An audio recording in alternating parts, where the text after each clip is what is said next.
All We right. are live. Hello, people. Well, welcome everyone who has decided to join. If there aren't any people yet, that's fine. But so our guest today is Julian Denman. He's a massage therapist, um, a poet, a writer. He's would call him a philosophical thinker, out of the box thinker, and really good friend of mine. Um, we're going to get into some topics today. Have to do with maybe there's no rigid structure, but we'll probably get into like spirituality, get into health, wellness, maybe what it means or what it could mean in the future. But um, yeah, but here we are for our second episode. Yeah. Health and wellness. So I'm a massage therapist. I was going to ACC for a while. I was majoring in drama. I've always wanted to impact humanity, and I've always kind of had that idea of healing in my mind, more mental healing than anything, because I think that's what a lot of people need is emotional release and stuff. And I mean, that's kind of what I need. And acting does a little bit of that. You watch movies and you're affected by them. You read stories, you're affected by them. And that's kind of what I wanted to do, but I realized that's too, not to put down acting or writing or storytelling, but that was too indirect for me. So that's kind of what led me to massage therapy. Uh, and I, Correct way of connecting with people in a sense. right, instead of through a television screen or watching a play, it's very indirect. You're being influenced by what's happening up there, but it's not very direct. I'm not speaking directly to the person. And I've been considering, psychotherapy and whatnot, maybe going back to school for that as well. But currently, what I actually do is I touch people, I stretch people. I always simplify with people. I pretty much all I do is I rub, poke, and stretch. it's And then I kind of it's a communication that happens between the client and the therapist. You check in, you see what's happening with their body, and you see where you need to go, and then you go there. You know, are your hams tight? All right, let's go there. Let's stretch them. Let's get the blood moving around, move the muscles around. But I don't know. I really liked the directness of massage therapy, so bam, I went to school and I'm working at Massage Harmony currently. Um, I really need to. I've been feeling like I need to learn. There's so many modalities out there. It's kind of overwhelming. Uh, Yeah. but I've been kind of feeling like I need to branch out a bit. I pretty much only do Swedish, just regular old, Swedish massage. But deep tissue, it's a bit more targeted.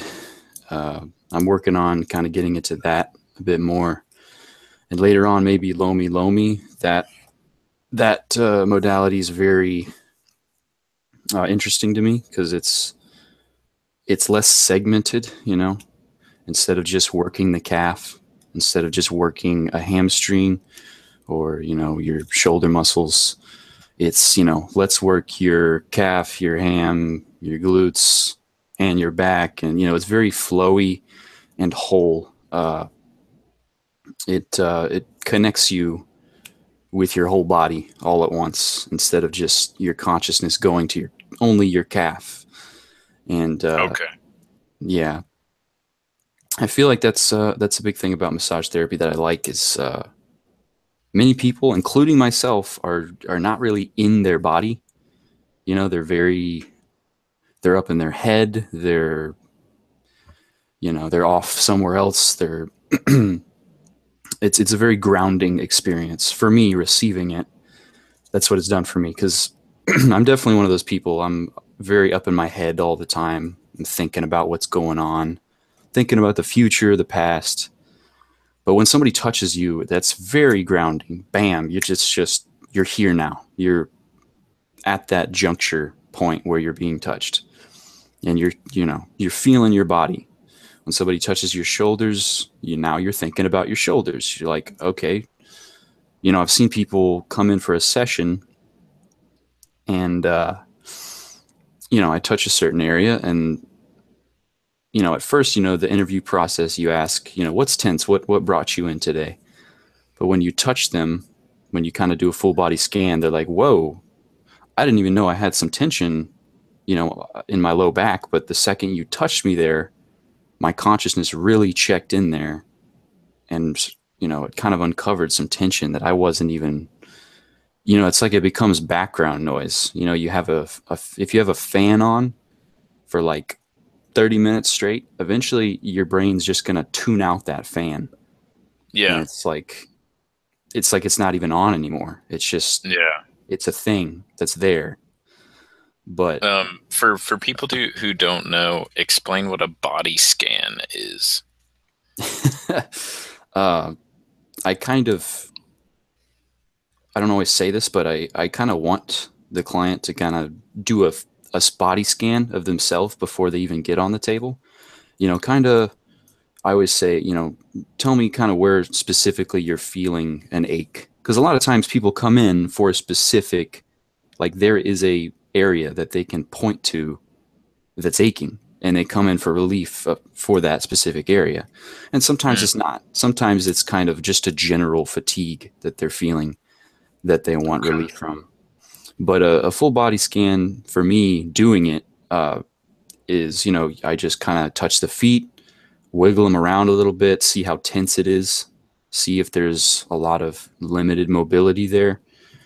You touch the calf, again, you just do the same thing throughout the whole body. You see how their neck is, you see how their traps are, you see how their erectors are.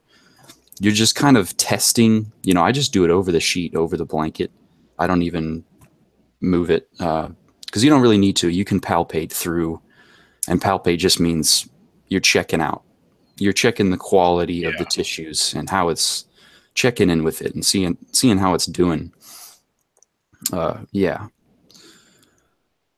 I actually had a question that might bring us back a little bit, but that's okay. At what point in time, before I say this, at one point I really wanted to um, help people in a very indirect way through something like comedy or like movies.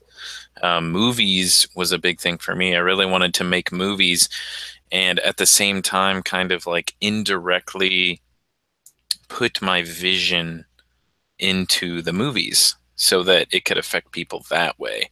And I realized that it was such an indirect way to impact the world. Not that it doesn't impact the world, but that the the stories that I would make, I got to a point where I would say, this I'm literally asserting my beliefs in an indirect way instead of representing them in a direct way, or at least helping people come to them in their own way. What point in Mm. time did you realize acting, or any of the other practices you were talking about?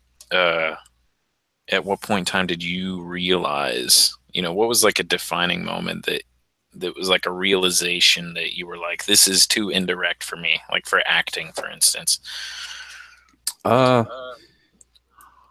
I don't really know.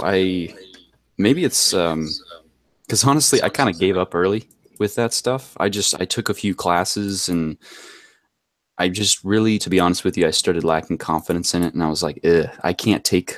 You got to take a lot of rejection in acting. You're going to be Yeah. auditioning a lot, and you're going to be rejected a lot.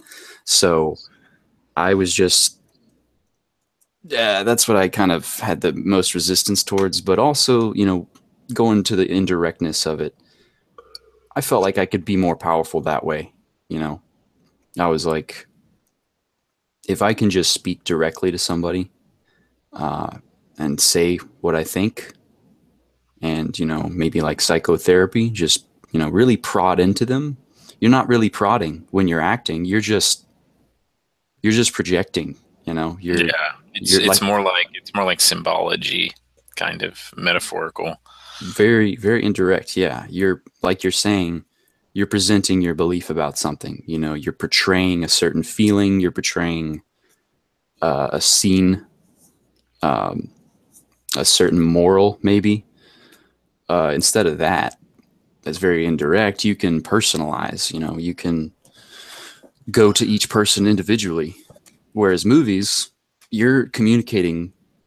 It's a different impact, is what it is. It's with movies, you're communicating with mass consciousness, because many different types of people are going to be watching your movie or reading Yeah, your book, or etc., or looking at your art or whatever. It's not mass consciousness. Help me out here. What's the like the general? consensus, Yeah, sort general of. public. Yeah, there's a word for it. Like yeah, the general public, I guess. Collective consciousness. That's what I was looking for. You're communicating with the collective at that point, and I guess I kind of wanted to go to the individual instead.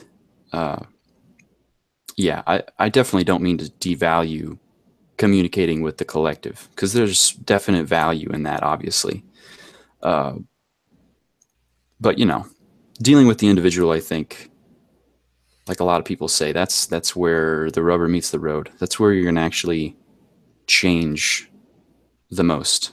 It's where you're gonna do the most for the world, is with individuals. Yeah, Helping empower them, helping them figure stuff out.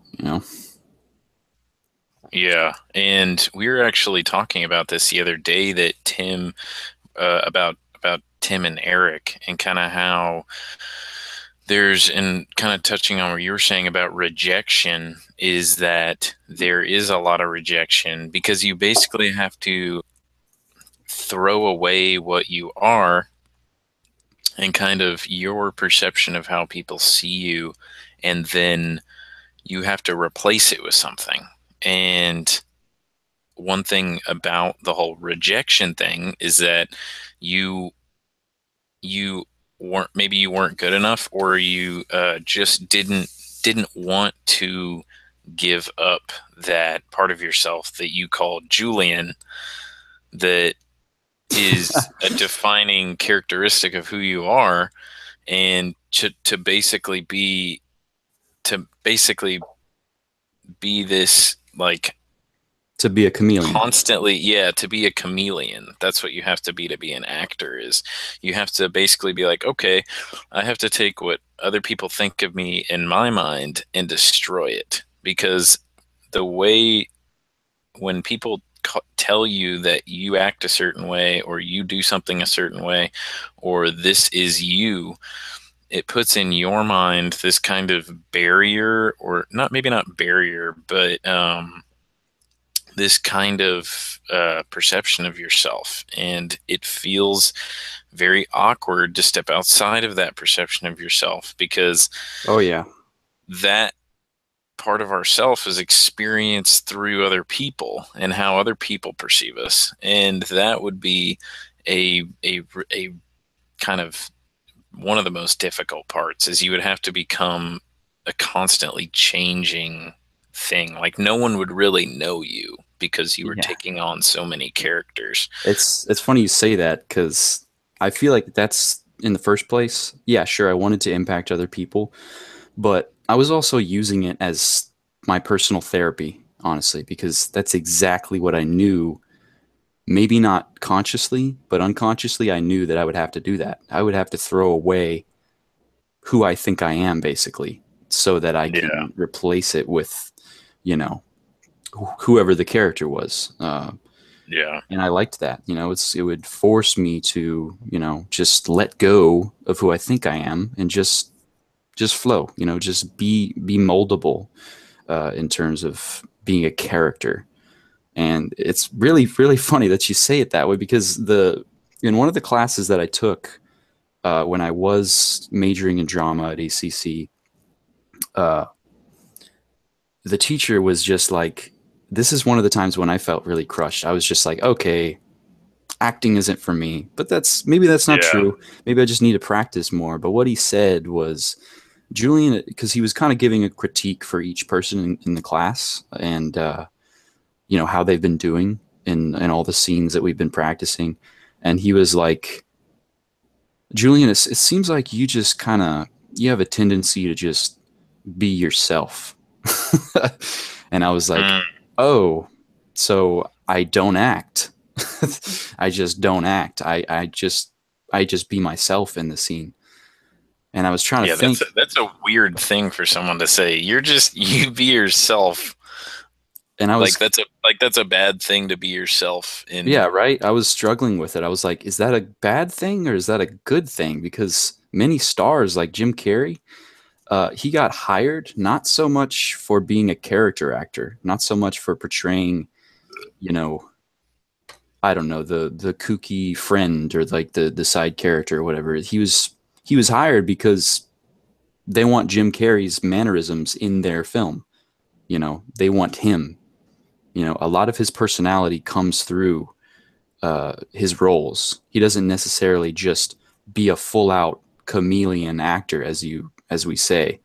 Uh, and you can say, is that acting? Is that it's efficient because you're already very comfortable with certain ways of being. You're comfortable with being yourself. You know, then you can use that in a scene, and then it comes off as genuine because guess what? It is genuine. It's you. Uh, Yeah.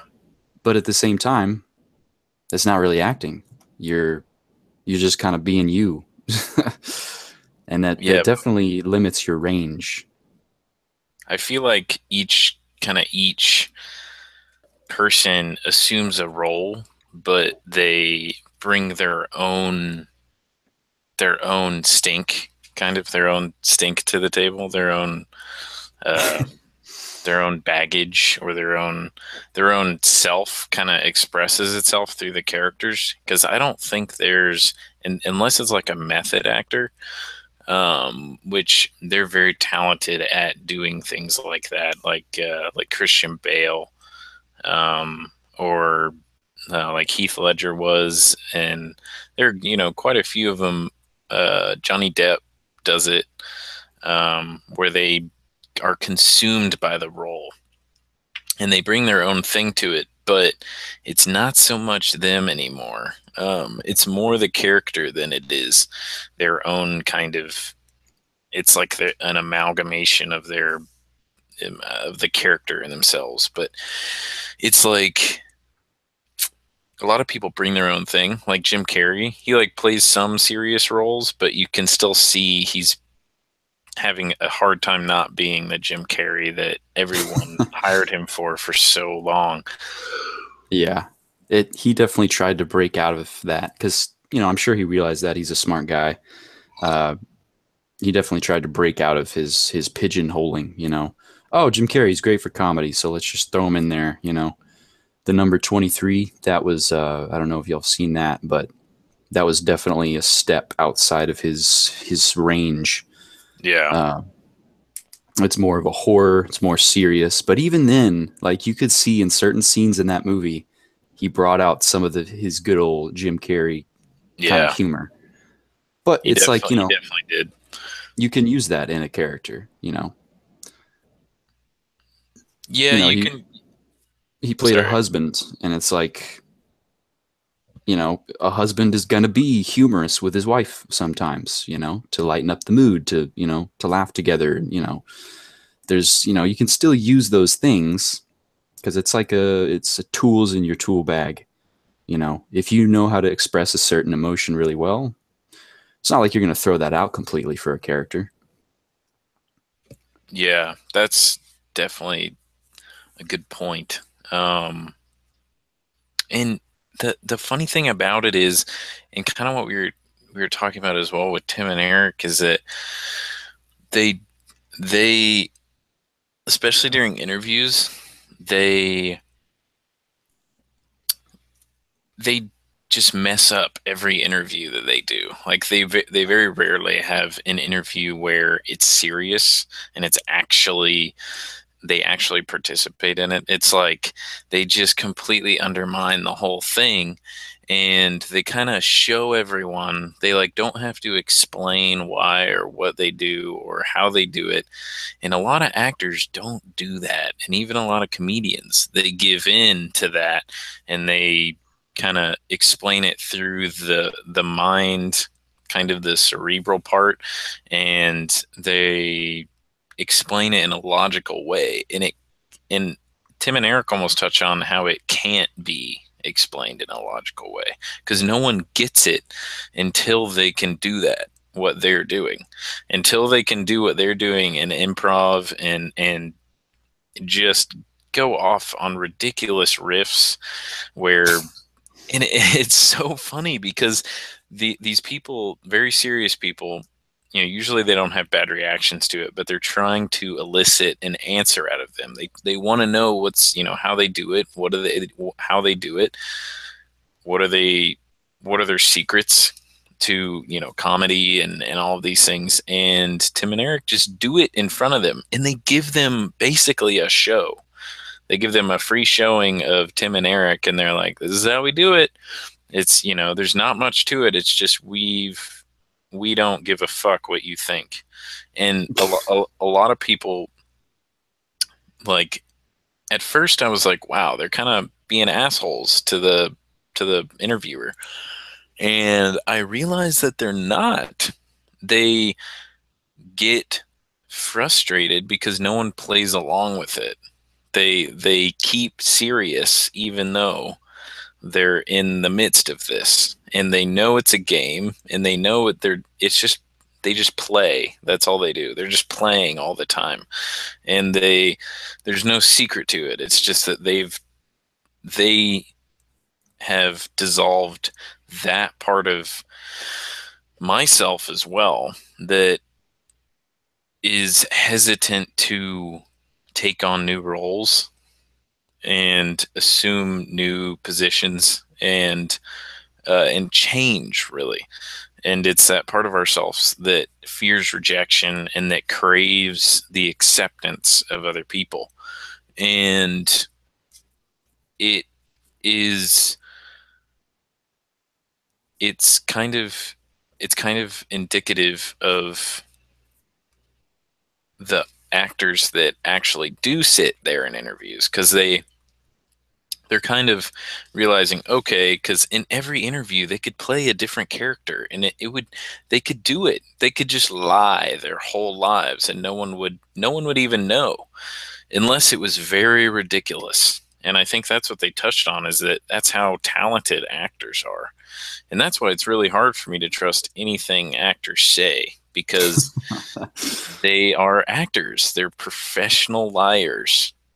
They literally professional liars. And Well, that's one thing about interviews that's so enthralling or captivating is people want to see, how is Jim Carrey when he's just being Jim Carrey? I want to see him being a genuine person. You want to get insight on how they are, when they're not acting, when Tim and Eric are not playing, what do they look like when they're just eating breakfast? What are they doing? Do they literally do this 24/7? Like if Tim or Eric are married, do they put on a show for them, 24/7?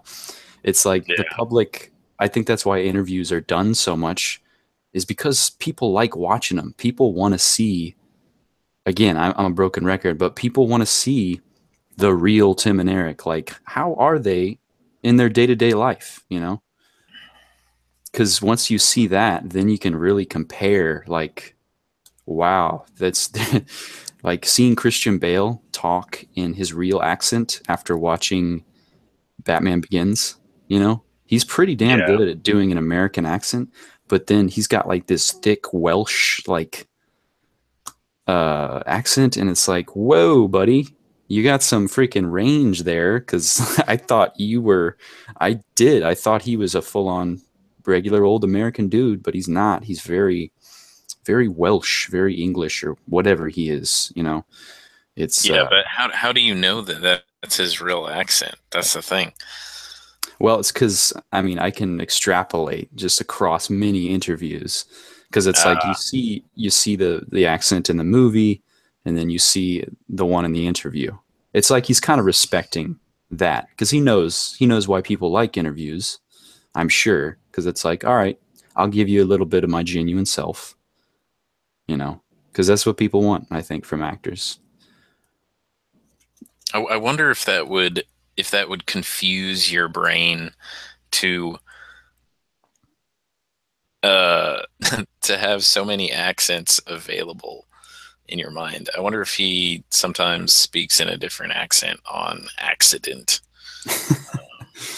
Because that's, I mean, if I sometimes if I hang around certain people, I'll develop their accent if it's subtle Yeah, or it'd kind of if, rub off on you.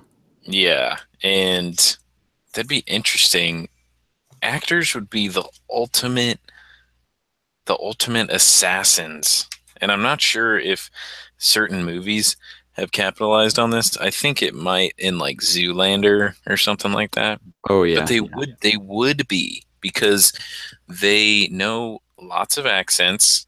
Some of them even know multiple languages, and they also can act any they can improv, they can act out any situation that you ask them to, and they would be like the perfect assassins if they were trained like for military. Oh yeah. I mean, if you can, we can go into crazy conspiracy stuff. MK Ultra, if Oh anybody's yeah. heard of that stuff, it's very reminiscent of what you're saying here, because with that, it's a little more, not so much method acting. That's like, it's kind of darker. With this, with the MK Ultra, the idea is they cause trauma. They literally cause multiple personality disorder. Who's they? Dude, I don't really know. I don't even want to say the government, maybe, just darker Well, organizations that want to it manipulate was people. governments. It was government scientists. It was Right. the experiment at whatever it was, but they basically gave people LSD, and it's declassified too. Gave people LSD and then um, literally did mind control experiments Yeah. on them. And Intense brainwashing is what it was. yeah, dude. And there's one documentary on it where it talks about how they figured out, and this all came from Nazi scientists, because we actually during Project Paperclip gave amnesty to Nazi scientists because they had particular information that we wanted. And so we gave amnesty to them and brought them here. And that's where the whole eugenics movement comes from as well. But they, uh, they basically were doing similar mind control experiments in Nazi Germany. They did a bunch of other weird experiments too with like anatomy and different things. But this one, there was a way they could fracture the psyche, and this Yeah. is where the term sleeper cell comes from. In the game, what is the game called? Oh no, it's not a game. It was a movie. Anyways, but they fracture parts of the psyche through traumatizing them. It was electrical shocks, and they would give them LSD and give their brain electrical shocks, and then show them like traumatizing images and different things like that, and they could access they basically fractured their psyche into different personalities, and then they could teach each one of those personalities a different thing, and they could activate each personality with a Little, code word. right, little triggers. They call them alters. Like that's the little label for them. And you can go, there's, what's her name? Nicole, not Nicole Kidman. The one that supposedly killed Kurt Cobain, whoever that was. I can't Courtney. remember. I'm sorry, Courtney Love, not Nicole. Courtney Love, I think. She's got like this clown makeup on, and she's talking like a freaking toddler, and it's kind of freaky and weird, and like she's just in her everyday situation, and it's really it's eerie to watch that. You know, there's one with Britney Spears in the middle of a, I think, Diane Sawyer interview, maybe a different interviewer. She's right in the middle of an interview. Something triggered. You know, maybe it's not MK Ultra, but it looked freaky. You know, something triggered her, like, 17-year-old self to come out, and she changes her voice, her intonation completely out of the blue, and afterwards she's a little embarrassed, and she like wants to, can we stop doing the interview. She like gets really embarrassed and nervous because she knows she just lost it for about 5 seconds, and she slipped into one of her supposed alters for a minute. And yeah, you can be if you can be triggered to be, they can supposedly, make you have superhuman strength. You know, if you believe that you can punch through a concrete wall, maybe you can. If you believe that you have the skill of a veteran, you can just shoot perfectly. Maybe you will, and that's the idea. The idea behind MK Ultra is you have all these perfect personalities. You can slip into any organization you want to, because to slip into an organization perfectly, you have to think like them. You have to be exactly like whatever it is. So it's like, bam, let's trigger this personality with this trigger word. All right, bam, let's send them in. You could say, I mean, with these alters or whatever, you can accomplish anything pretty much. You can stage school shootings, you can do bombings, you can infiltrate political organizations and try to pass certain laws through. It's the possibilities are endless. And one of them, actually, it's really weird. They would use an alter specifically just to store information on. So Yeah.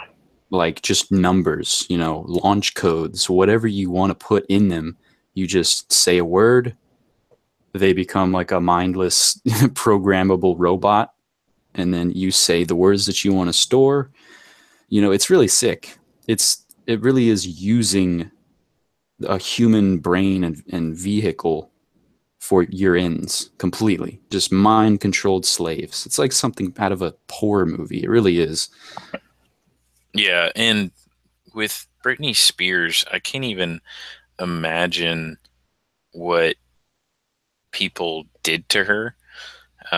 She was sexualized at a very young age, um, and made basically mainstream famous. And if she, if that's a possibility that she was a part of that, or there's a system in place that you kind of agree to, and they can kind of help you. It could be a structure for becoming famous, I think, that you could create a kind of perfectly successful person, and you could teach all of these personalities, and you could activate them through different code words. And let's say if you an extremely famous person, you could, to make them famous, you could, when certain words pop up, they could assume a personality that was exactly fitted for that situation. Exactly. So, and you could do this with business CEOs, you could do this with anyone, and you could essentially rewrite their personality as many times as you wanted to, as long as you knew how to, and create all these different that would be triggered by things, or words, or sounds you can even do, or even smells. And it's very interesting, and it kind of like, begs the question, how many celebrities or how many people are are have been subject to this. Because It's when you really it's really manipulative, but it's also it's a bit of a superpower because you can do very inhuman things if you have these alters. If I'm not saying Katy Perry's result of this, but she does a lot of shows. She goes all over the world. You could say anybody. I'm just using her as an example. She goes all over the world and she does shows all the damn time. She could have an altar for one show. Okay, I'm tired. Now let's switch altars. Well, this altar isn't tired. This altar has plenty of energy to give. So in that way, you can just bypass how your body is feeling just by just by switching over to a different personality. That's one advantage of this whole brainwashing thing that you can do. You can brainwash yourself to believe, all right, when I'm in this person's body, I'm energetic, I'm awesome, I'm lively, and you can just switch over. You can bypass being tired, like, or hungry. I'm hungry in this altar. Okay, I'm going to switch over. Now I'm not hungry. That's, Yeah, but what would you? The thing is, what would you have to do to yourself to get those altars? well, Like lots what of, they were saying is they would basically subject them to like high voltage shocks to the brain. I mean, you would have to have like, I mean, it could be a thing. Like it could be that like if you were going to a business meeting, you could create a personality that was like on top of your game. And you could be like, I want this personality and I want it to be triggered by this word. And you just have a recording of the word before you went into the business interview and you would just click it. It would go, hamburger salad or, whatever random word it was. Cause it has to be a word you can't hear, you wouldn't hear. So it would have to be a combination of words that it is impossible to hear in any other situation. right. I think So the healthy way to do this, I think, is to have a whole personality. If you see a trait in some other type of personality that you like, just try to be a little more like that. You don't gotta go fracture your damn mind and subject yourself to this. I mean, I think a big reason that people have or may have subjected themselves to this crap is for fame, for money. It's giving your soul to the devil. You hear about that kind of stuff relating to success and fame, like, oh, they must have done something. They made a deal with the devil, and this is kind of reminiscent of that because it's like you go through a bunch of abuse and now you have all these altars and you can do stuff that no one else can because you underwent that abuse. yeah, and that's the thing too is that if you want a certain attribute for your life, you can just you can work towards getting it, and you don't have to fracture your soul Yeah. into many parts.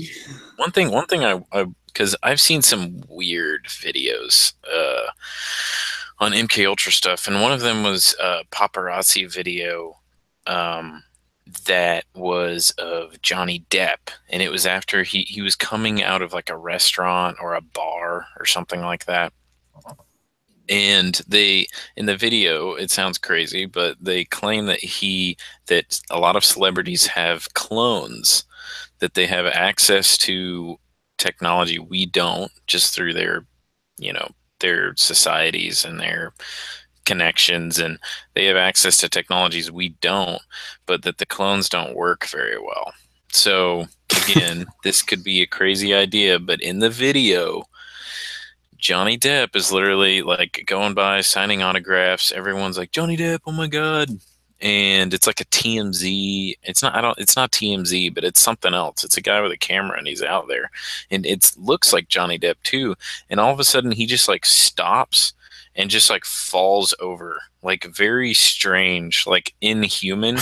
And his handler or whatever just like holds him and just like is like walking him around. Like it looks like he weighs nothing, and this guy is just carrying him, and Johnny Depp is just like stuck in this position, and he looks like a fucking machine. Like no joke, it looked like he had a glitch, and he you then see him like just sitting there like with a blank look on his face, and he looks like a freaking he looks like a mannequin Yeah, for about 10 It's seconds, and then he gross. gets thrown into a car and they just drive off. And I was like, that's not drugs.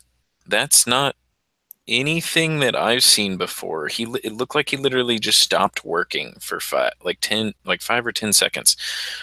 And Because maybe his actual one of the people was like, did Johnny Depp like stop working? Like, what's going on? Like, what's happening? And they literally just tossed him into the limo and drove off. And one of the guys was pretty weirded out by it, because it really was Johnny Depp, and he went back to moving after he fell down, which is very strange. And I just looked at that and I was like, something's going on there, because that's very weird. Like, I've never seen anyone go from being sentient, being able to move around and do stuff, to being like, maybe it was like a publicity stunt. And but why would you act like you literally had a glitch and stopped working? And just like, he did not look human, to be honest. Like, he looked like a doll, which was very strange to me. But possibly is because he was kind of being forced to like, all right, Johnny, we gotta go sign autographs for people. Um, there's an echo now. I don't know. Anyways, there it's gone. Okay. Just kind but, of but maybe wait, Johnny's wait, spirit that's the was thing. like not wanting to do it, and so he just shut down. Like his real inner spirit was like, God, I'm tired. I don't want to do this. Like, I want to go home. I don't want to be doing this. Like, please, can we just leave? But his handlers, as you say, nope, we gotta get this done. Gotta get this done. Gotta do this for your Well, publicity. I mean, like, I see what you're saying, but honestly, that's really not what it was, because I've seen people pass out. Like, I've seen people pass out and they go limp.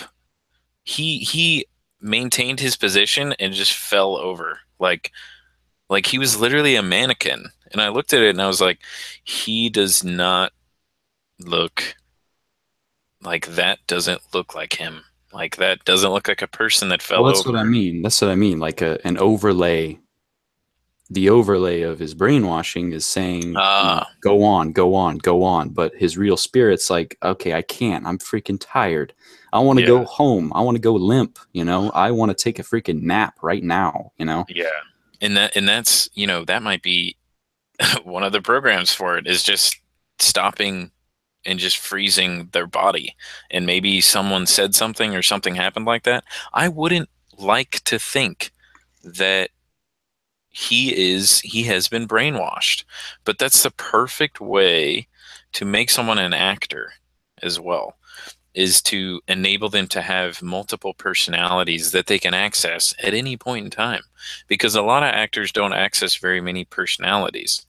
So it would be very efficient especially for producers and people like that, who have a budget, who have a time frame, to be able to say things to them. Just whisper it in their ear, and they become a perfect amalgamation of that character. And Oh yeah. it could not also not be that at all.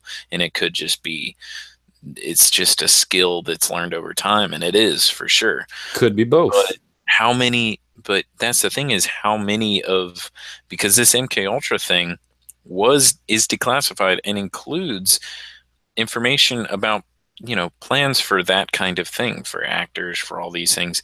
And how much of the public eye and the public opinion is shaped by actors, by celebrities, by people in Hollywood in general. They're very influential.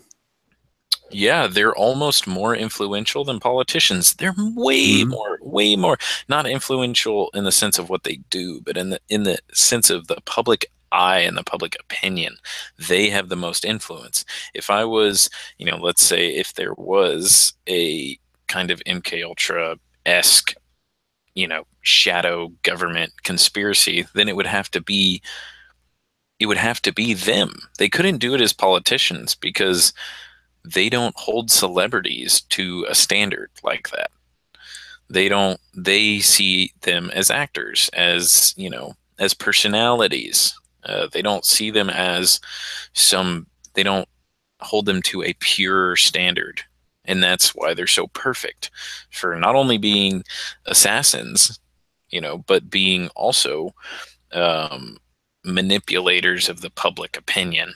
And there is a lot of stuff that goes on in Hollywood that's so creepy and weird, and a lot of it you can see just by looking around. There's a huge pedophilia problem in Hollywood. Yeah, there's all sorts of crap going on with that. Not to Yeah, say that all actors are into some weird dark thing. There's some people that just enjoy the art of it. They're not there to necessarily be famous. They're not there to necessarily just make a bunch of money, They just like telling stories. There's some, I'm not going to say that they're all being brainwashed, they're all being used for influential purposes, but yeah, that's one thing that is a bit scary about getting into the acting industry is there's going to be people that come to you and they're like, hey, I can give you a nice little deal if you undergo some brainwashing real quick, sign your soul over to the devil. But yeah, I'm not going to say that happens with every single famous actor. Some are just famous because they're good. They're just good at what they do. Uh, yeah. I feel like Morgan Freeman is one of those people. He's definitely a free man. He's definitely not brainwashed, I don't think. Definitely a free man. Yeah. Well, and it confuses me. Maybe it doesn't confuse me, but it confuses me as to. Can you hear me? Yes, yes, I can. Okay. So it confuses me as to um, why people look up to celebrities a lot for their opinions about things because they're not qualified to do so. They almost prize them higher than real politicians, than real people who actually influence how the countries run, how how how a lot of things happen, and a lot of horrible things happen, and a lot of good things happen. So, celebrities have nothing to do with that. They don't affect change. They affect change in the sense of how you see things to a certain extent, like through movies and art and Yeah, different things well, like that. they're a citizen that's being seen by a lot of people. So, there's people that are going to want to take advantage of that. A lot of people see Morgan Freeman all over the place. They're personalities that people are very aware of. So, not everybody knows who Julian Denman is. So, what I say is not necessarily going to carry a whole lot of weight because not everybody sees me everywhere. I'm not necessarily in a bunch of projects, one right after the other. Um, so there's a lot less weight to my word simply by me not really being exposed to the public repeatedly as a lot of celebrities are. Yeah, and one that I'm remembering for some reason is it was on Tonight with Bill Mayer or whatever his show is called. And it was Ben Affleck, and they were talking about there being a problem within the Middle East, and it having Bill Mayer he's kind of an anti-theist, like he doesn't. I think he's an atheist, maybe, I don't know, but he doesn't like religion that much, like mainstream religions. And they were talking about how religion, the the religion of Islam, has a lot to do with what is happening with ISIS and everything like that, because Muhammad was a conqueror and um, he was a very violent human being, and you know said that it was fine to commit violence in the name of Islam. And I mean, he did lots of things. He beheaded people. he had sex slaves. He wasn't that great of a human being. And they were talking about how people of Islam need to denounce some of the things that he said and told people to do, so that the religion as a whole can become better and countries can become better. Just like with Christianity, we have denounced some things from the Bible, both Old and New Testament, that are not okay to have in society today. And Ben Affleck just went off on these guys, and calling them like racist and like bigoted, and how they were basically just calling all people of Islam terrorists. And they were like, whoa, dude. And a lot of people listened to Ben Affleck and thought that was normal and okay to do. And it was just like, whoa, we're having a logical conversation. And he just was like bursting his opinion out and didn't care what other people think. He couldn't have a constructive conversation, and people actually listened to him just because he's Ben Affleck. And he usually has that kind of like backwards thinking where he doesn't really think about what is being said. If something kind of catches him off guard, he doesn't like it, he just says it's bullshit. And he has that attitude. You can tell just by looking at him. He has that dickish attitude.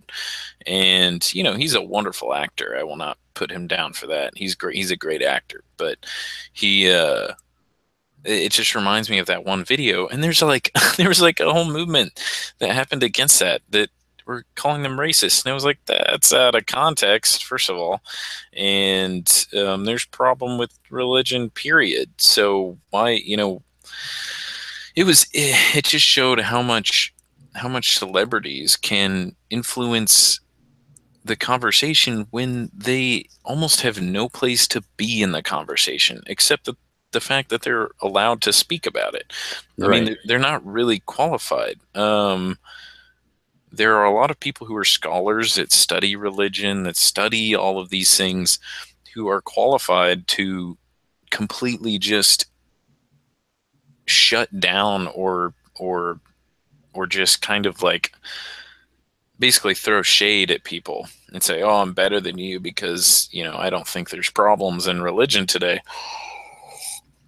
And it just kind of it makes me upset when people do that. When people take a high road position where they're like, "No, I'm better than you," and especially celebrities, because they can do it all they want, because no one holds them to standards, and they don't have any standards.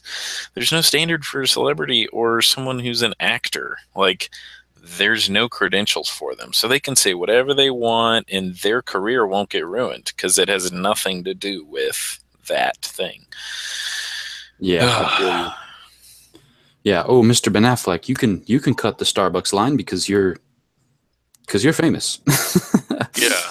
That And type of thing. they get special treatment. A lot of them don't like it, but I'm sure a lot of them do. Oh But yeah, I'm sure they they love it. get they Some get of them. special treatment. They get everything. And I love uh, a good bit of celebrities because they're great and awesome. But at a certain point, you prize them at too high a level, and then it becomes toxic. It becomes obsessive. Yeah. It rules over logic, or rules over like just they're human and they're skilled. Yes, but they don't have to be pillars of the social framework. That's just Well, they're stupid. inspiring. So people, I'm sure they don't like people being starstruck or whatever. Oh, Mr. Johnny Depp. Oh, I can't even speak to you because you're just so attractive and I love your movies. And it's like they want to be treated like people in the end. A lot of them, maybe some of them enjoy being like worshipped as gods, but a lot of them, I think, just want to be, respected for their work and how they do things. I would rather just be like, oh man, Will Smith, I love you in your movies. You're great, man. I respect you. End of discussion. I'm not gonna sit there and like oh my God, you're so amazing. I can't even speak to you. It's like, well, he's just a damn human being. We're all, I don't know. It's just, I There think you're is right with that. there is an aura around them. Like there is definitely they change the whole atmosphere of the room. Well, They they're are lively so personalities. They got yeah, energy to them. they're so powerful. That's the thing. When Matthew McConaughey comes into a restaurant, or when Johnny Depp comes into a restaurant, everyone sits up and looks over at them. Like the amount of attractant that they have is so powerful. They can change the whole atmosphere of a room or a place or an event just by being there, just by being present.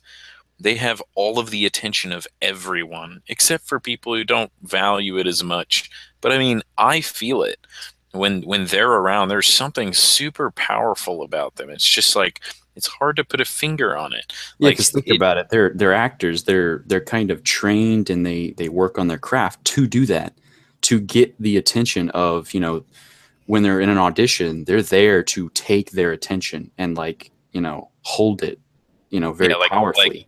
like captivate kind of. Yes. So I Uh, mean, they learn how to do that, and they do it over and over again in movies, with directors and a bunch of people watching them. So I mean, I think that's why that power, that energy starts to really, that aura you say, is really starting to develop in them. It doesn't matter who it is, Will Smith, Matthew McConaughey, uh, all these celebrities. They walk into a hotel or room or whatever, a bar, everybody kind of senses that. They're like, bam, okay. Also, it's just they're repeatedly exposed, and it's like they're a well-known citizen of the world village we live in. It's the whole world's very connected, so it's like, oh hey, there's the old Matthew McConaughey. It's like the common personality that we're all familiar with. But with me, it's just like there's citizen number 225. It's like there's not really, I don't know who he is. Hey, he's pretty attractive. He's wearing glasses. That's all I know about him. I haven't seen Julian in a million different movies or anything. So it's like I don't carry as much weight uh, as a celebrity does. yeah, it's definitely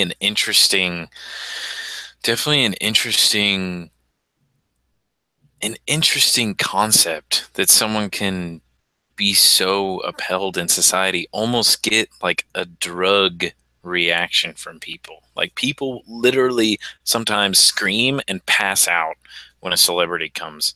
Like that you can almost like zap people with that kind of power. I remember one time this girl asked Johnny Depp, well, all she wanted was a kiss from Johnny Depp, and Johnny Depp gave her a little kiss on the cheek, and she like screamed and like passed out or something like that. And like the amount of power they have, and then also there was one where I thought it was kind of weird, and it would have weirded me out. I think if I was an actor, it was sweet, it was nice, but it was this kid who had like terminal cancer or something like that, and his last wish was to see not Johnny Depp but Jack Sparrow. And he came up dressed up as Jack Sparrow and acted out Jack Sparrow for the kid, and I think I saw that. Yeah. yeah, it was so awesome of him. But it would feel so weird because I mean maybe it is really him, but that's not real. And yeah, it is a wish, and you should respect a dying kid's wish. But it would feel so strange to me because it wouldn't genuinely be me. It would be an actor, an act that I played in a movie. And I don't know, it seems so awkward. It seems so I felt his awkward energy. Like he almost I feel like that's how they impact people so much is through their almost unbelievable characters that aren't really them. I mean, maybe they are a part of them. Like physically they are physically a part of their personality. Um and it was, I don't know, it was just weird. That's one of the reasons why I couldn't be an actor, is because people value you because of something that's not you, something that you act out on a screen. Well, it's And also very much you, because I mean, when you're portraying a certain feeling, or when he's being Jack Sparrow, he's gonna use what John. Okay, when Jack Sparrow is angry, he's gonna use what Johnny Depp knows about being angry. You see what I mean? yeah, So it's like that's the way in which movies and plays and all that stuff and stories in general are yeah, fun for humans, because it's like, oh, that's me, I identify with that anger, with that sadness, with whatever it is that's being portrayed. I identify with it and I love watching it because you cheer them on, or you're like, you hate them if they're a villain, or you get involved with these characters. I think that plays a big part in why they make people so starstruck, uh, because it's like they've watched them be a human on screen for a while, and it's admirable in many ways. yeah, it definitely is, but it's you indirectly in a fantasy concept thing. And there's nothing wrong with that necessarily, but that's just why I just don't think I could do it. I'd rather people value me a lot for just being who I am, and when Right. things That's in the real world, where things are happening. Like I wish people valued.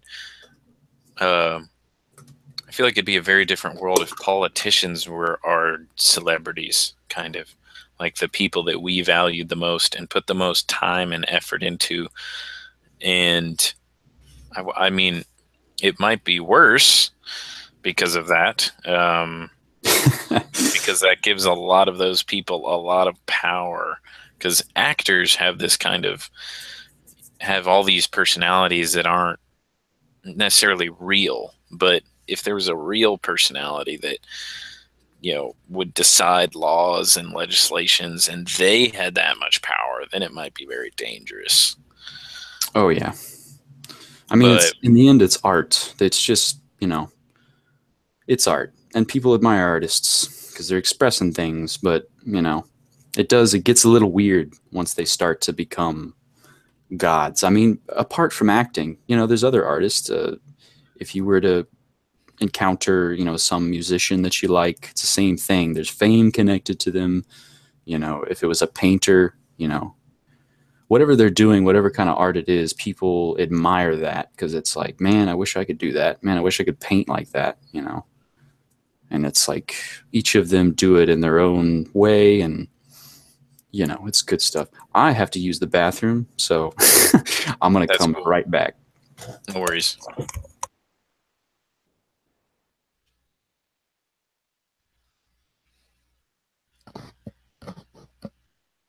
For anyone who's watching this, just leave some comments in the comment section.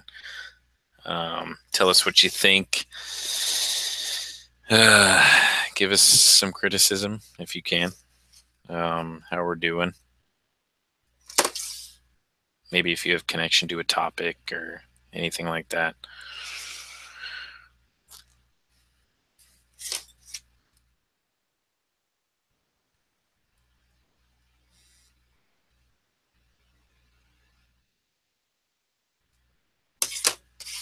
If there is anyone out there watching, leave us a comment and let us know what you think about that. What you think about actors and their power that they have over other people. I'll bring it up with Julian, but I think it's a lot. Might have a lot to do with. I was just saying that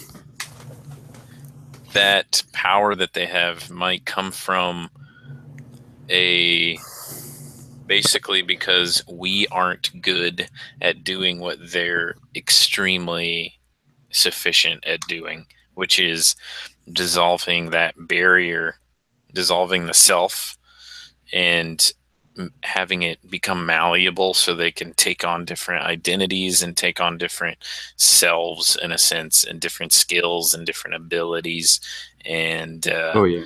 basically do what what most of us can't, and what I'm still working on doing, which isn't assuming new identities, but stop attaching myself so much to the identity that has been kind of copy and pasted onto me. Kind of like, this is what Sam is, this is what Right. Sam does. If he does anything else, that's kind of weird. You know, It's why are you doing intense. It's intense flexibility is what it is. Julian is quite rigid currently in how he is, and I think that's part of the reason I kind of took a step back from acting. I was like, whoa, I can't do this very well. And it takes time to build the craft and be able to do it really well, obviously. But a big reason that I like it so much, and I think a lot of, it affects you. Again, let me go back to that. When you watch, let me just, like, The Matrix, when you watch certain scenes in that, it like affects me. Like, it makes me, the scene where he stops the bullets, you're just like, yes, yeah, bruh. Like, he's just completely defying the laws, That's goes across the board, not just in the Matrix. There's all these archetypes that are always coming up in stories and movies. Like, that right there, that archetype is the defying moment. He's gonna die. Those are bullets coming for him. And he's just like, nope, stop it. It's the defying moment of the hero rising above adversity, basically. You see that everywhere, everywhere. And why do people like watching that? Because it's really inspiring. It gives me a certain vibe when I watch that. And I think that's what drew me to acting in the first place, was I want to do that. I want to give people those vibes, because I know when I watch it, like, I want to go do stuff. I want to go learn how to stop bullets, or, the real world equivalent of that. You want to go and you want to conquer whatever problems it is. It's very it's very motivational in a way to watch, especially, superhero movies. I love superhero movies for that reason, because they're very inspiring. You watch them overcome adversity. And we all have adversity in our lives. We all have issues that we're working through. And when you see Spider-Man triumph, even after he was about to die, or Neo get up after being shot, several times in the freaking chest, and just like defy the laws of the Matrix and stop the bad people, you're just like, yes. And then you get inspired, and it's awesome. And actually, that I'm gonna segue. Let's get off the acting subject a little Oh bit. yeah, Uh, dude. this is a perfect segue, though. Energy type work. I was kind of interested, in influencing people more directly, and the idea of energy work was kind of inspiring. And I'm still kind of struggling with what that means, But I thought of, placing your hands over people, chakras, working with that type of energy. And it's very magical and almost like wizard like. That's what it was, very seductive in that way. But I'm starting to think, acting, that's energy work. You can be, it's very hippie like, because the word energy can be thrown into really any context. That's what I'm starting to realize. Like I was saying to you earlier, I don't need to place my hands over your heart chakra and, think positive thoughts. And, I mean, not to put all that down, because there's a whole industry of that. And sure, it helps people and it's great. But you can do that. You can work on somebody's heart chakra just by talking to them. What does that mean, heart chakra? What does that even mean? It has to do with love. It has to do with connection with other human beings. It's like, getting to the core of it. And I guess with me, I wanted it to look a certain way. I wanted to, it does kind of relate to acting. I wanted the scene of how I affected people to look a certain way. And I've realized that's a little rigid. Maybe I'm not going to be so good at actually having the intense belief that's required for something like Reiki, and holding my hands over certain chakras and trying to balance the energies. Maybe I'm a lot better at doing something like psychotherapy and energetically, following the spiral into somebody's issues and doing it that way, through words. And I mean, just patting somebody on the back, you can call that energy work if you want to. You know, you are energetically influencing that person by patting them on the back. You know, bam, oh, now they feel supported just from that tiny little amount of contact. You know, sometimes that, I mean, you could have just saved that person's life. Some people are very depressed, they're crushed, and little things like that just bring them up, you know, smiling at somebody. I know it sounds corny, but, you know, smiling, giving a hug, those tiny little things. Everybody is an energy worker in my opinion now, because I mean, we're all capable of doing that crap. We really are. You know, it's like you give somebody a smile, a hug, the tiny little amount of support that can go a long way. You know, maybe that person was going to go home and cry after they're done with work or wherever the setting is, but you showed, hey, I'm another human being on earth. I'm here with you, man. You know, you're not alone. You know, you may feel alone when you go home, but right now I'm with you. You know, I'm here with you. You're not alone. You know, you're going to get through your problems or whatever. And I try to kind of do that with massage, is influence them energetically. I'm not placing my hands or even thinking about chakras or any stuff like that really. I might be thinking about the ideas that relate to the chakras, you know, being connected with other human beings and having a voice and having, you know, dreams and ideals and all that stuff. But in the end, especially through massage, I'm like kind of reminding them, like, you know, you're not alone, you're supported. You know, when you're getting worked on, especially, you know, I feel this myself when I receive massage, you feel very supported. You know, it's like the hands of the universe are on you and they're helping you out, you know, and it's like just receiving that caring vibes. I hate to sound so hippie-ish, but I am a hippie. But you Yeah, just receive, just embrace that. it's hard to. It's hard for me to embrace that because, you know, I don't want to just be so spacey and up there and out there with my words that, you know, you don't really have any concrete example of it. But I think people get what I mean. You know, you feel cared for in a massage, and a lot of people I think lack that. You know, some people, they don't have a lot of friends, they don't have a big family. You know, some people lack that, and I think you can come to massage for that. You know, feeling, you know, we're not therapists, we're not psychotherapists, but we definitely, I think, you know, everything's connected. You can't separate the emotions from your physicality. It's all connected. It's all part of the same system. If you change your diet, you're going to change your emotions. If you change your activity level, you're going to change how you are mentally. If you know, it's all, that's what's fun about it. You know, the interconnection of it all. You know, if I work on you physically, that's going to affect your whole system. I recently had my wisdom teeth out, and I've been kind of reading up on oral health, and it just reminds, you know, whichever avenue you go in health, it reminds you of the interconnectedness of it. You know, if you take care of your oral health, you know, I've heard people start losing weight, you know, once they balance the pH levels and whatnot in their mouth. You know, it's just, it really is all connected. You know, you affect one area, it just reverberates through the whole system. And, you know, yeah, that's incredibly inspiring to me. Uh, and yeah, I don't know. I also kind of wanted to, I mean, this kind of segues perfectly.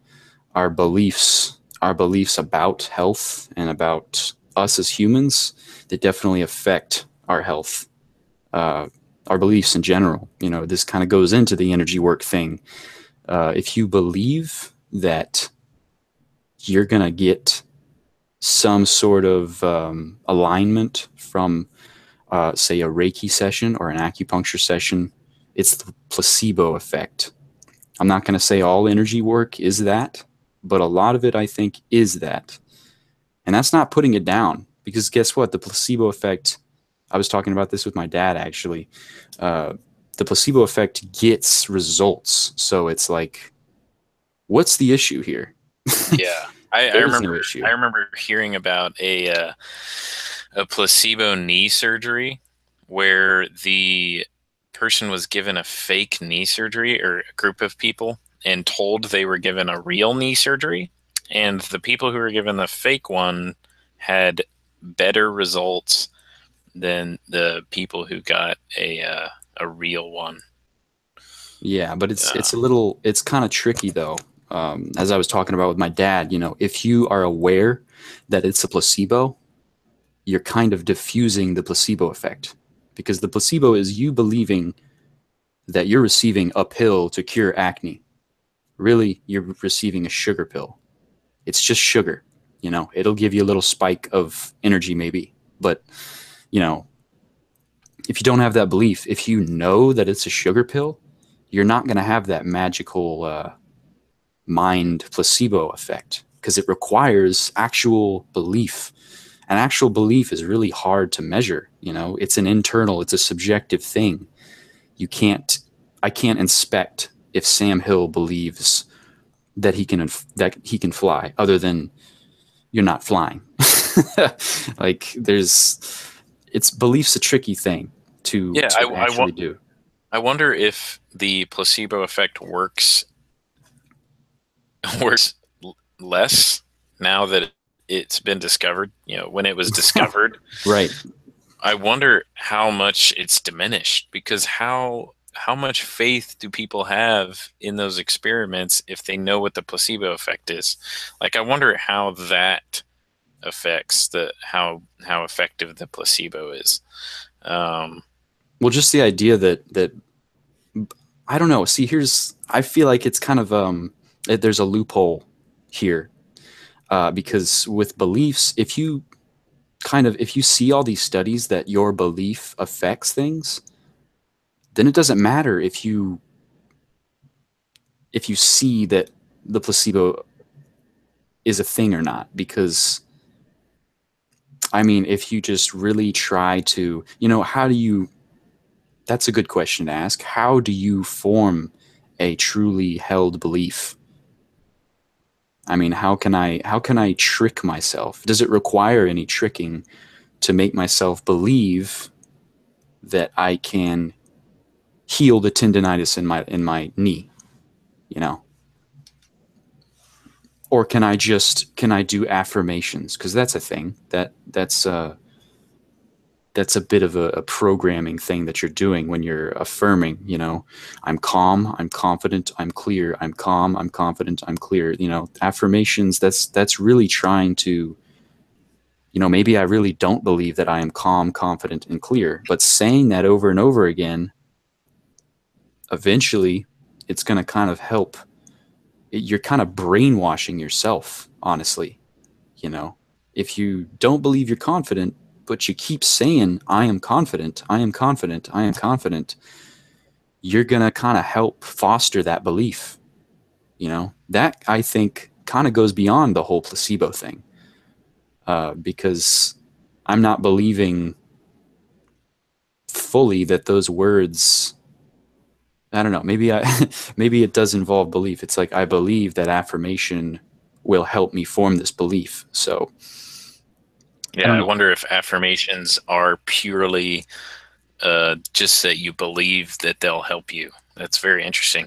It's interesting to think about how many things the placebo effect is well, has penetrated in a certain sense. So how much of the placebo effect has penetrated our reality in a sense? How and there's a lot of studies to suggest the limits or the limitlessness of our perceptions and how they impact how reality functions, or how basically our body and our mind respond to everything around us.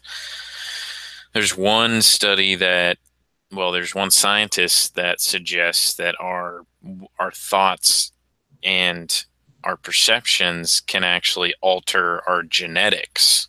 at a micro, um, at a uh, at a almost microbiological level, so at like a micro level, we can change the very fabric of our genes or our cells and how they interact with and interface with everything else. And it makes sense to me. I don't know if it's true or not, but it would make sense that your perception in your mind has that kind of impact on your body, on it, everything else. Um, That's incredibly inspiring, isn't it? I mean, because a lot of people think this is another thing I was talking to my dad about the other day. The idea that we're not completely just subject to our genetics. Maybe I have cancer in my family. Already that's like I believe I'm might have cancer in this life. Already that's a belief that I'm holding because I have this history of cancer. And maybe belief plays into that, maybe it doesn't, but it's certainly interesting to think about. And it's I inspiring th- to think that we're not complete slaves and prisoners to our genetic structure. yeah, it seems like science for not maybe not science in general, but is kind of saying that we are kind of at the mercy of all these other elements that are not really in our control, like genetics, that they're not in our control. Well, what if they are?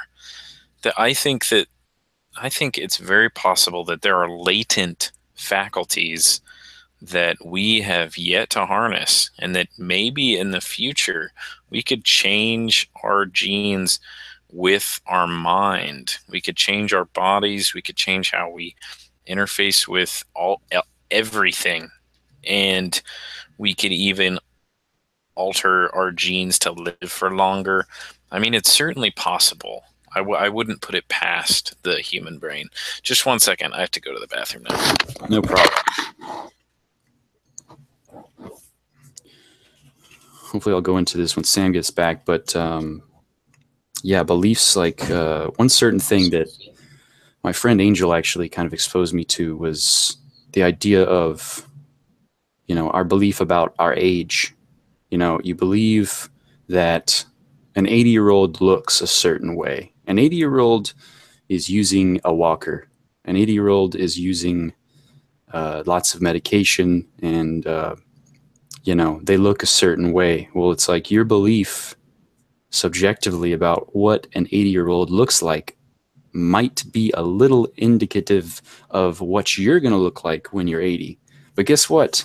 When you're 80, you don't have to look like that. I've seen lots of people that are 80 and they're very active. They're healthy people, They aren't old and decrepit, and even 90, and you can push it, As Sam was saying, maybe, you can kind of, it's pretty inspiring to think that we can really push the limits of what it means to be human. You don't have to be using a walker when you're 80. Sure, you can let yourself do that, but that's where preventative healthcare, I think, comes in. It's like taking certain measures so you don't have to, so you can still play with your kids at 80 years old.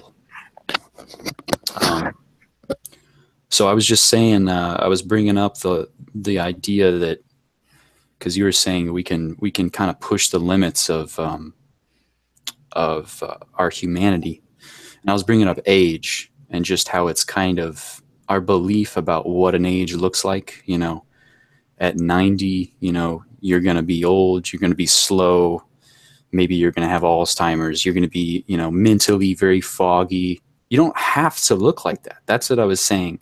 And people's beliefs about what age looks like, and even about death, how early death is going to come, your belief about that is affecting reality. And I think that's very real. As hippie and as spacey and new agey that people think that sounds, I think that's, you know, it's incredibly affecting what's happening in your body, your mind, and your life. Yeah, I mean, you've even said that there's a belief that we're gonna die at a certain time. and that can play into life expectancy. I mean, how much of belief, what we believe is like, is almost an agenda. Um, it's almost a belief system where it tells you this is how you're going to be when you're old, and it's reinforced through movies. It's reinforced through everything. Yeah, I Almost, mean, you're this is gonna need to how be in a you're going to nursing be. home. Yeah, and even on television, it's like, okay, so these are the medications you're going to take when you're old because your liver will stop working, or this. It's like, yes, a a general there is a general. I mean, there's kind of like how we talk about a divine law in a sense. It's like, yes, things die, but Things decay. turtles live to be hundreds of years old. Trees live to be hundreds of years old. We know for sure that we have to live within a finite amount of years, and we can figure out what people are doing that makes them live a finite amount of years. And if we can figure out what kind of behaviors keep us from living longer lives, and it's not even that they would be longer, they would be better. If you extended your life, it's not like the quality is going to disappear. The quality would be better because you'd be better taking care of yourself, and um, better adapting to the environment, because that's all it really is. It's just adapting. I see more and more and more people doing stuff when they're older. There's been Right. an old person paradigm that's kind of being, because I follow someone named Cameron Haynes on Facebook, and I think he's almost 50 years old. He runs ultra marathons, which are sometimes up to 200 miles, and they're through the mountains. This guy is Jeez. jacked, and he's almost 50. Um, and I think a defining factor of how your life goes and how your life ends up, unless something happens and you get run over, or something like that, and you die, is your belief Yeah, in and what you're doing. a lot of people are very sensitive about age. When you bring it up, they're like, because they hold that belief, oh, I'm going to die after 100 or at Yeah, 99 or it's whatever like it it's is. like Like, they so don't say that I'm old because that means I'm closer to death. And it's like, not necessarily, man. yeah it's That's it's what you think. it's like they imagine each year is one step closer to death after they're young, which I think is also. It's all downhill from there. I mean, there are many ways you can keep your brain young. Um, to do with diet, to do with activities that you do, to do with everything, and like one of them is tennis, like playing tennis or playing a sport that involves your mind, your brain, and a physical activity at the same time. Like tennis is a thing that there's one neurologist, I forgot his name, but he figured out that tennis was the best sport to play, or a sport like tennis, because you have to concentrate with your mind and have strategy, and at the same time you're doing intense cardiovascular endurance activity. So you're doing intense bursts of energy mixed with or coupled Right. with. Um, Yeah, it involves coordination, it involves yeah. strategy. So being very physically active in those areas keeps your brain young. It keeps Basically, it's like you just have to keep those parts of you active. You can't become the point you become decrepit is the point you. And I'm not putting down people with like real injuries or people who like lose function and different things. What I'm saying is you become decrepit when you stop You become decrepit, and this, of course, people will be like, "Oh, that's so fucking easy for you to say because you're young and have all Wait, your wait, stop. faculty." You kind of went silent for a second. When you become decrepit when you stop what? When you stop, when you stop trying, You went silent again, right? As what you said that. really, Yeah, say it one more time. when you stop trying. There. Okay, right. And one of the things is that you become decrepit when you stop being active, and not in the sense of physically active, but in the sense of just active. When you stop activating, reactivating, when you stop pushing yourself and stop, when you when you conform to a specific thing that you're expected to become, like being old, Hmm. you will become an alien to other people who are so far outside of that and are old. And that's the thing, is that you will be a diamond in the rough. That you will be that, and it's becoming less and less that you're a diamond in the rough. It's more like you're in a group of people, because in order to be that way, you really have to surround yourself with people who also do that, because it's very hard to maintain otherwise. Yeah, you need a support group. You basically just need to maintain activity, and that means mental and also physical. And how, because I don't think there's ever been a human being. I mean, there have been human beings that have lived a long time, for sure. There's one person in, I think it was China, who lived to be almost 200 years old, and he said it was because he ate goji berries, because goji berries are really amazing for you. I wouldn't put it past them, because it's one of the highest antioxidant content, Hmm. and the oxidation of your cells is the primary factor in aging, or the degradation of cells. So, when what if we could get to a point where we figured out all the things we needed to do to keep ourselves alive, and all it took was our effort to do these things? And we could keep ourselves young, we could keep ourselves fit, and maybe some parts of us would start to degrade over time. But like a, I mean, like a tree, it becomes old and then it rejuvenates. Yeah, regeneration. We could, yeah. And there are plants, there are uh, different foods, different, lots of things that can regenerate your body if you give it the right environment. And I think we're getting to a point where this could become a possibility, where we might figure out that we don't know how long we can live for. Like, we don't know if we can surpass 100 and be just as active as we were when we were 20. We Hmm. could potentially do that.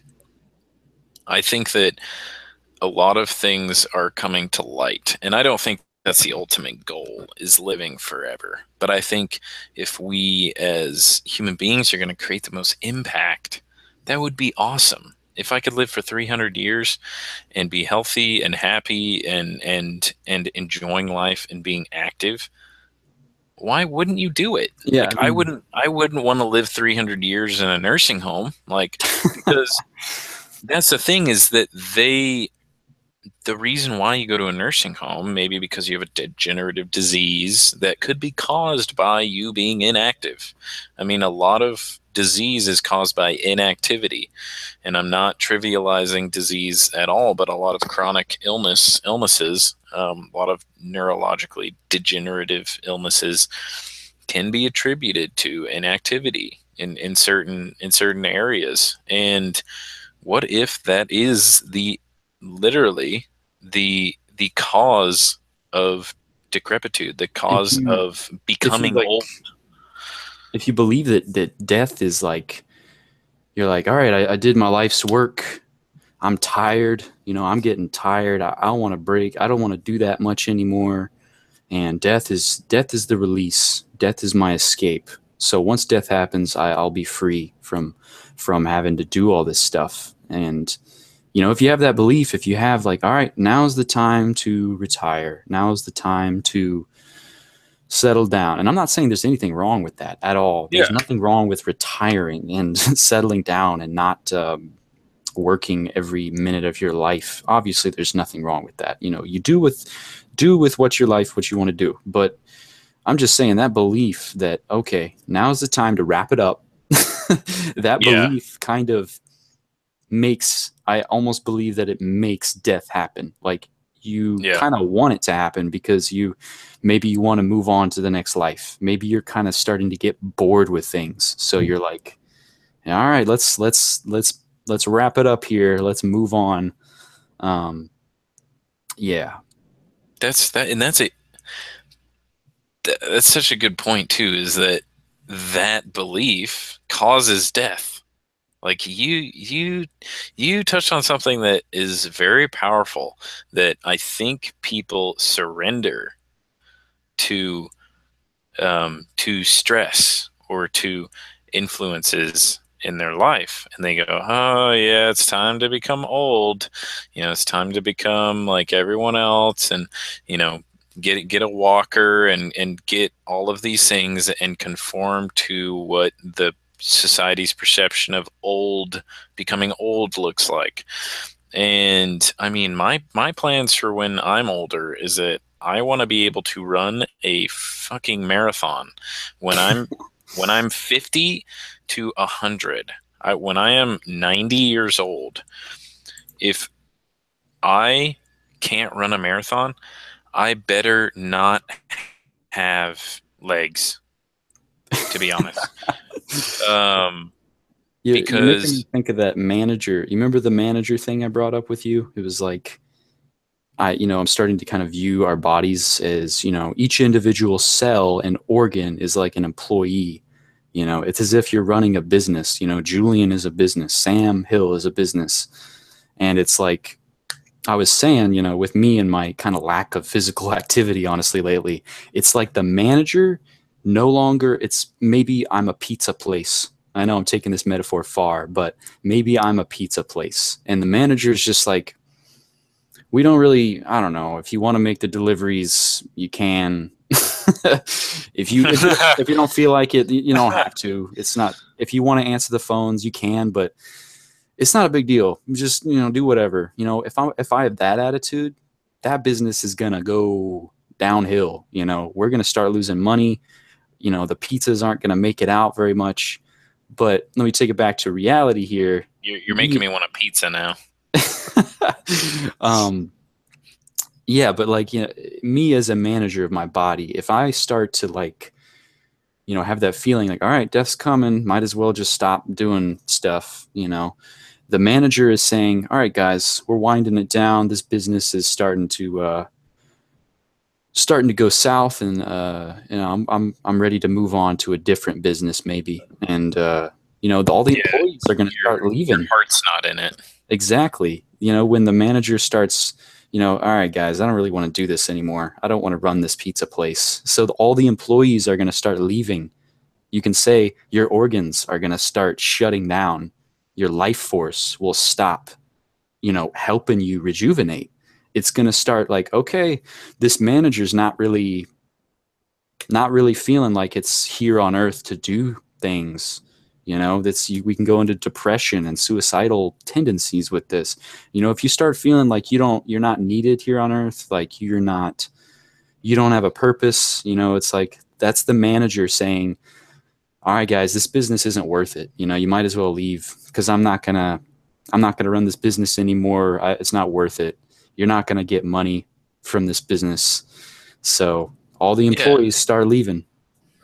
And then when you couple that with all the drugs that get pumped into old people, I mean, it's just masking the symptoms of their body giving up and being like, okay, well, this manager really isn't in it for me anymore. And your body is a bunch of interconnected parts that communicate to each other, that do, you know, are all necessary for function.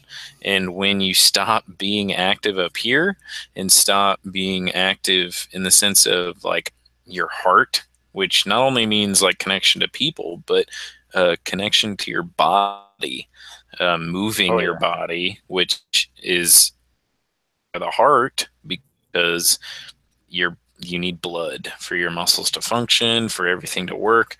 And the more you activate those energy centers, you could call them you have a heart chakra supposedly, but you could just call it your heart. And your heart in some ways is more responsive than your brain. Your heart in a lot of sense actually responds before your brain does. And it's actually smart. It's actually intelligent. It's very responsive because it pumps everything everywhere. So it has to be. So if your brain, if your heart perceives something first, then it can send the stuff your brain needs. Hmm. Of That's why your heart starts beating really fast. In a situation of like terror or anything like that, your heart responds and pumps all the adrenaline, everything, everywhere. That's Um, why you can say, that whole saying, listen to your heart. It's not like the heart is saying things to you in words, but you can, I felt it, actually right now. I feel like I am talking about something fairly important and I can feel my heart beating pretty quickly, because no, this is an energetic thing and it's like, all right, Julian, yeah, you need more blood because you're being lively and you're talking about things and it definitely speaks to you, through your heart rate, through your blood flow, and you can feel it. When you're in love or you're out on a date, guess what? Your heart is going nuts because yeah, and it's an important part. even in situations, and haven't even perceived anything yet, and your heart is beating faster. It's like something's going on in this situation that's activating it, or Yeah, something's happening, and you don't know what it is yet. But your heart knows and is like, all right, we're getting ready for something. Something's going to happen. Um, yeah. It's like pay and attention because something important's happening. That's the and message I get from my heart rate. yeah, exactly. I try and like sit there and think about it and be like, okay, so why is this happening right now? But the whole thing about um death, it's itself, and the time it takes us to die could be situational. Of course, it's situational and kind of built on our knowledge of things, kind of how we interface with everything. Be that Mhm. we could live for much longer. And I wouldn't say that the Bible is very correct about this, but in the Bible, supposedly people lived for a lot longer. And in ancient times, people were supposed to live, maybe hundreds of years. And what if there are just a particular set of techniques, and it could be a combination of techniques that can extend life, seemingly what would seem like lifetimes or indefinitely, if you were to want to. That's the thing. After a few hundred years, after 100, even after 150, that's so long. It quits, and that can be appreciated as well. Calling it quits. Yes, right now, because we I don't think the amount of time we're given is enough time. I don't think But so. there's the thing in your language: are we given the time, Yeah, or and that's the thing, is that there are or these do we take it? divine laws that basically that define how long we live, like oxygen, and how reactive oxygen species damage cells. And now we have the knowledge that there are things that can combat that or that can reverse it. And I think maybe it's not given, but I think it's definitely told to us and reinforced in many different ways. It Right. is a deep seated belief that some people aren't conscious of, that they think at some point, not too long from now, they're going to become old and decrepit and just wear away and become just a blob, and then they'll die. And I refuse to believe that that's in the near future for anyone, unless something horrible happens to them. Unless they want to And call it quits, and like you're well, saying, that's the we thing. respect that, but That's I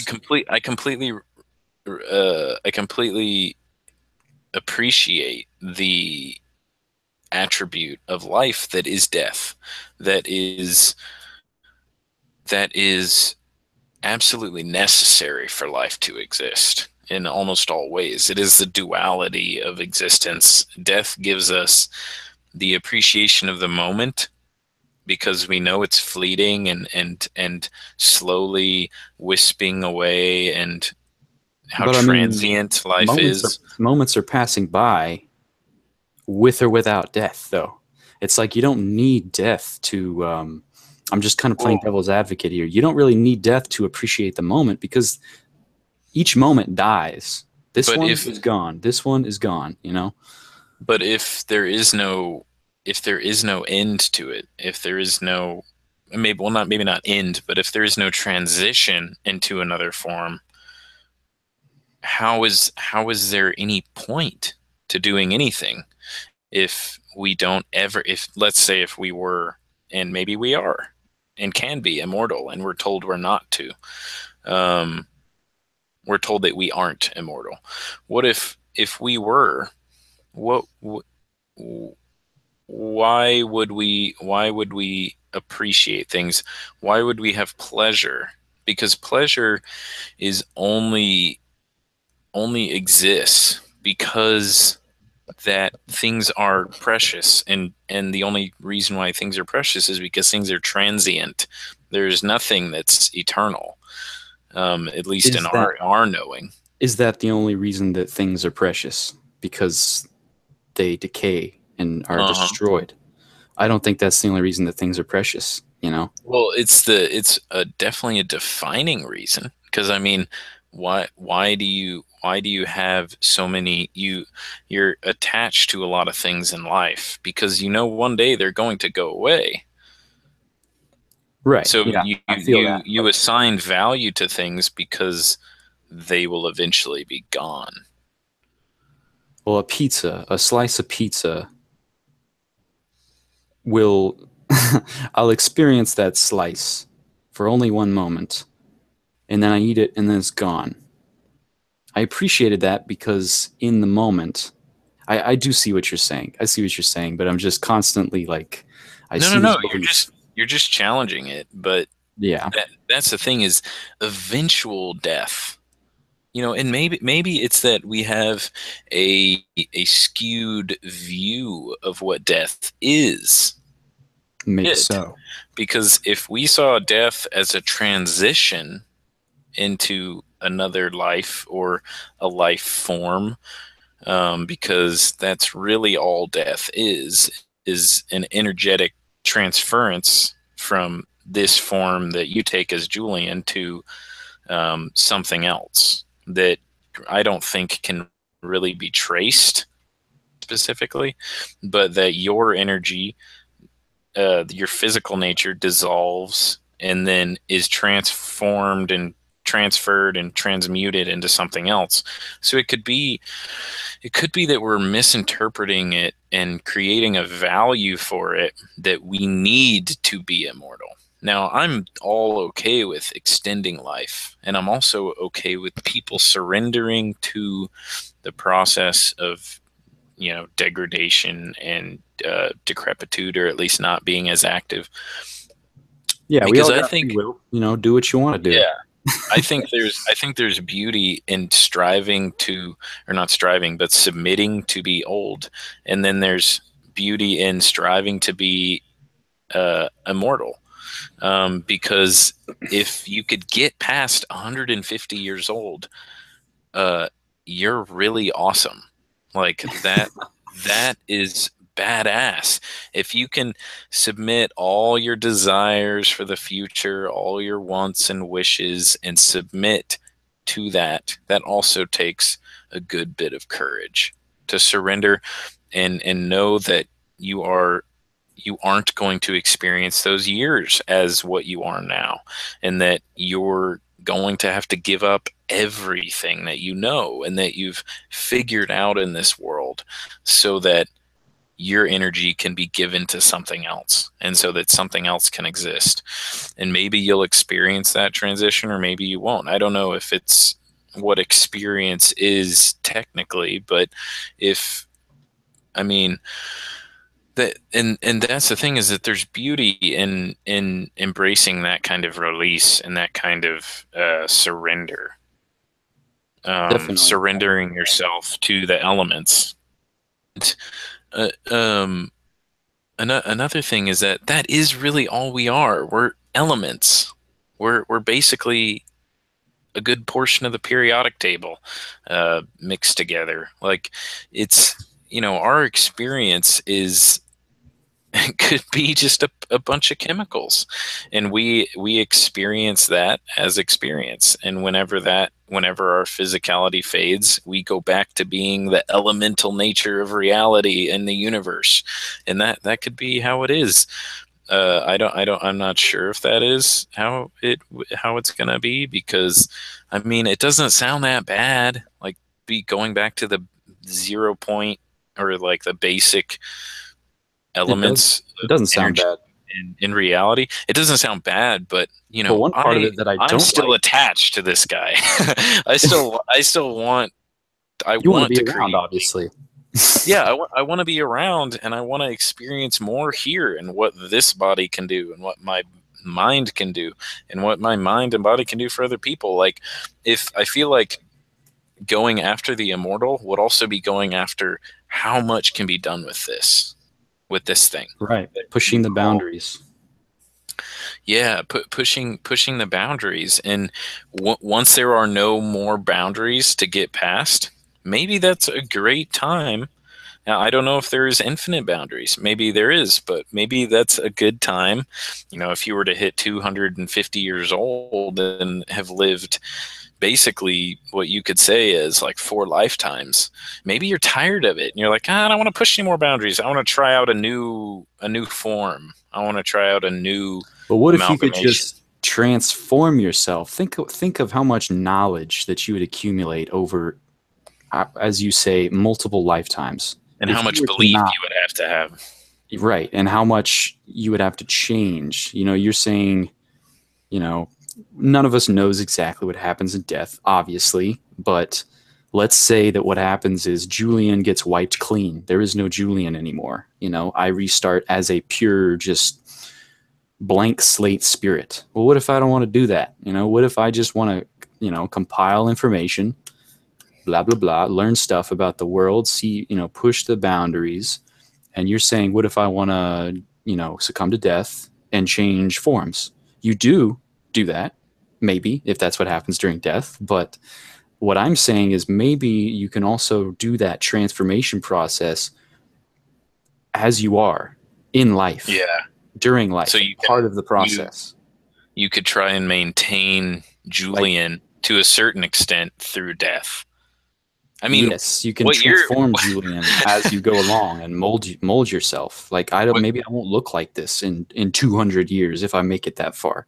yeah, maybe with that much belief, how much could you transform about yourself? If it turns out that our beliefs can transform genes and the structure of our cells and the structure, like, if you had that much belief and that much power over your mind and your body, maybe you could transform yourself. I mean, maybe you could become, I know this sounds, maybe it doesn't sound weird. Maybe people need to be weird more often, but maybe you could become a shape shifter or a form shifter. That's the word that was in my mind, man. You read my freaking mind there. Well, this is the fucking thing that the Egyptians talked about thousands of years ago, is reincarnating. And a lot of people are gonna be like, oh, that's like Satanist or like pagan or anything like that. First of all, in the Egyptian Book of the Dead, into how to reincarnate again and maintain yourself through death. And they actually had rituals in the Great Pyramids, because they weren't graveyards, or they weren't tombs at all. Right. They weren't that. They were a temple where people would go to. They would go into the inner caverns, the basically the inner sanctums of the pyramid, the deepest parts that we haven't even found all of yet. They would take a specific drink, a specific substance, and it would literally, and this is where the whole underworld concept, everything like that comes from. They would literally take a substance, and they're still trying to figure out what it was. They hint at it, and they think it was like opium, poppy, with blue lotus, the Egyptian blue lotus, and something else. And they would take it in this inner sanctum, in the complete darkness. And what they would experience was a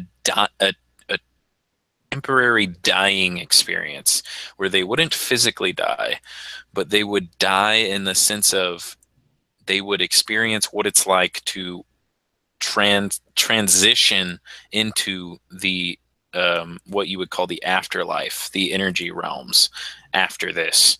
And that there is, and that's where the whole aspect of the underworld comes from, and Anubis and all of the protectors of the underworld. Because when you go to the underworld, there are specific challenges. And if you pass these specific challenges, you can maintain yourself into the next life. And you can incarnate like this. And this is actually what, before they stopped doing it and surrendered to the underworld, this is what the gods, which I think were real people, Osiris, Isis, Thoth, later on Horus.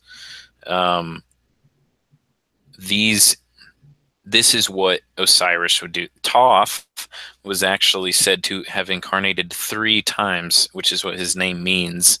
Or no, it was Thoth. Thoth, yeah. So Hermes is the reincarnation of Thoth, because he's called the thrice born. That's what Hermes means. And Thoth reincarnated himself 3 times so that he was the keeper of wisdom. It was so he could pass on the wisdom of Hermeticism, which is incredible. Resurrection. That's incredibly inspiring. Yeah. And he talked about the fundamental aspects of Hermeticism came from the Emerald Tablets, which were it was basically Thoth created a superposition, or like a substance that wouldn't age, no half-life, or it had an infinite half-life. So cellularly, it couldn't age and it couldn't degrade. And it was basically the eternal wisdom that the Egyptians had figured out that can basically make you immortal if you so choose.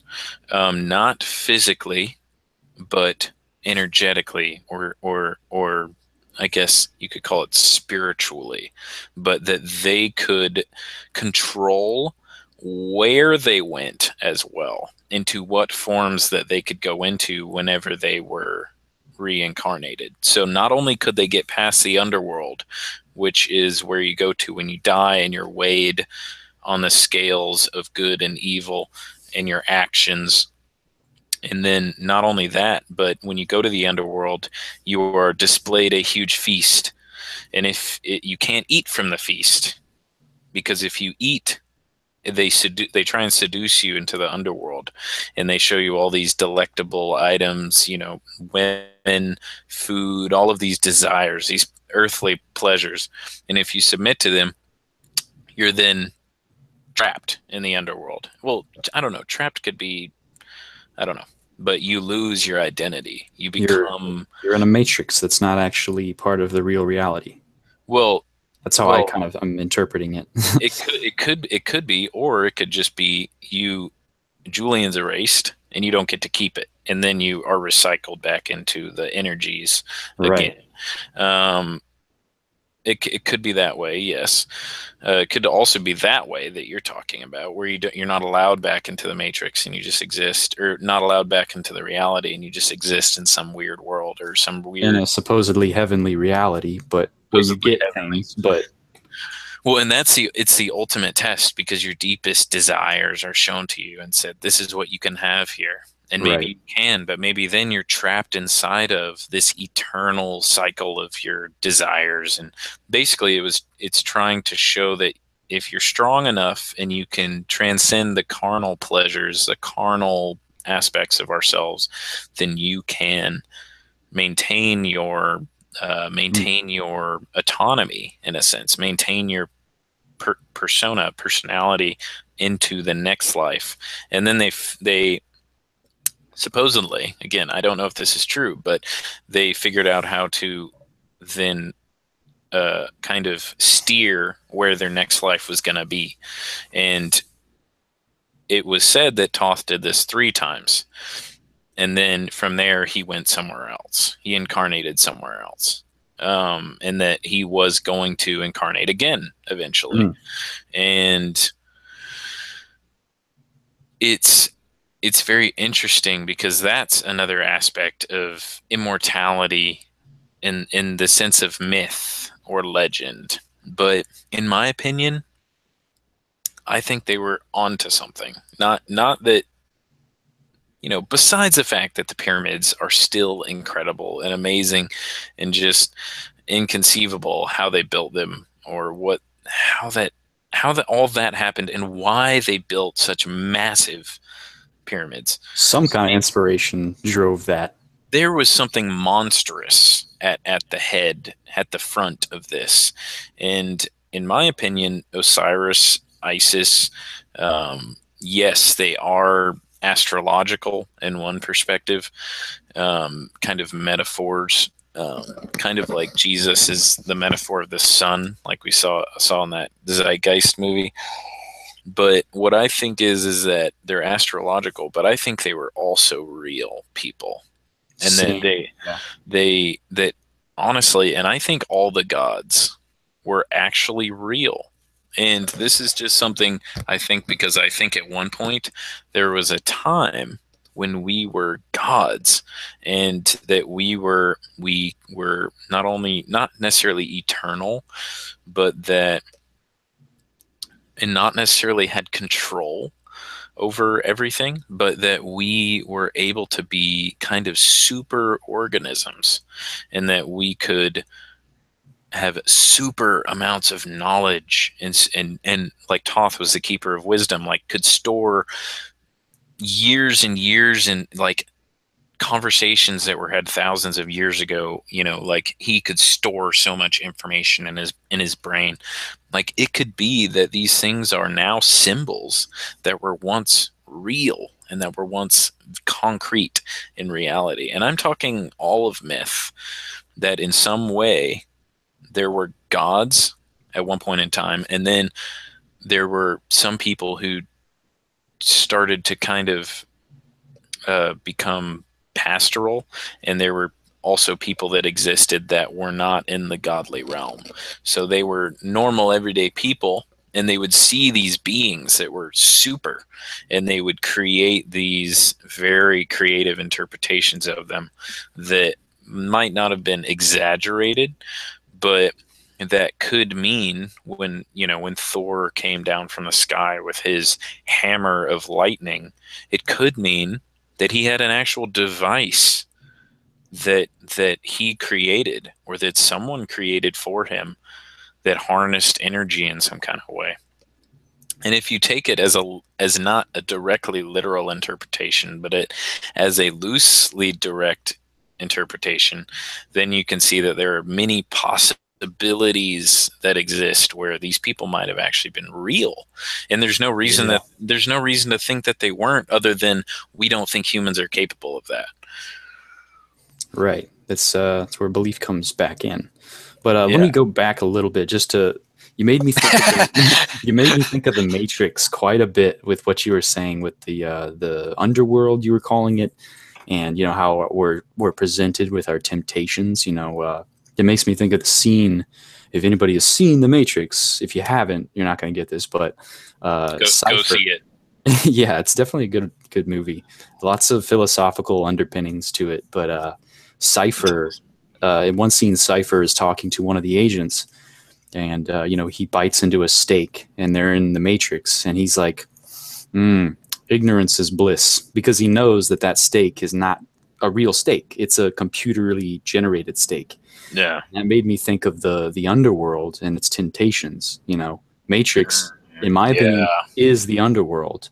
And it's like, I've talked about this with my brother before, one of my brothers, and he was like, well, why would you want to wake up from the Matrix? Why would you want the real world? As Morpheus put it, welcome to the desert of the real, because the real world isn't as cushy and nice as the Matrix, because the Matrix is just perfectly tailored, or at least it can be perfectly tailored so that you are so heavily distracted and just into it. It's like a video game. You're so into it and you're just so entertained, and like there's challenges to meet, there's beautiful food, and you know Do you think that the Matrix is more like modern society? Because that's how society attracts you into becoming famous or becoming very, very successful or anything like that. It shows you, here are, or it gives you examples of, here are your deepest and maybe even sometimes darkest desires and wants and yeah, wishes. there's so much convenience.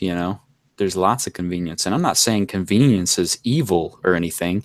I'm Well, just no, using that but underworld thing. It's like, I mean, like, do you think that modern society did get to this point, or is gotten to this point where we are experiencing the underworld, and that hmm, that's giving, provocative to think. yeah, so maybe the the underworld situation is, maybe it's becoming more malleable, or maybe it's just a metaphor of what modern day society could become, because in modern day society being successful means you have all your desires and you have all the things that you want, and you have the most money and the most women, and the most of every carnal pleasure you could imagine, and it tempts you with it. And if you give in to all your carnal pleasures, you will die very soon. Yeah, because think Um, about it. In the Matrix, uh, you're you can have that. You're really not living. You are sitting, in a room plugged up, and you're just getting. It makes me think of, there's a lot of dystopian pictures of people.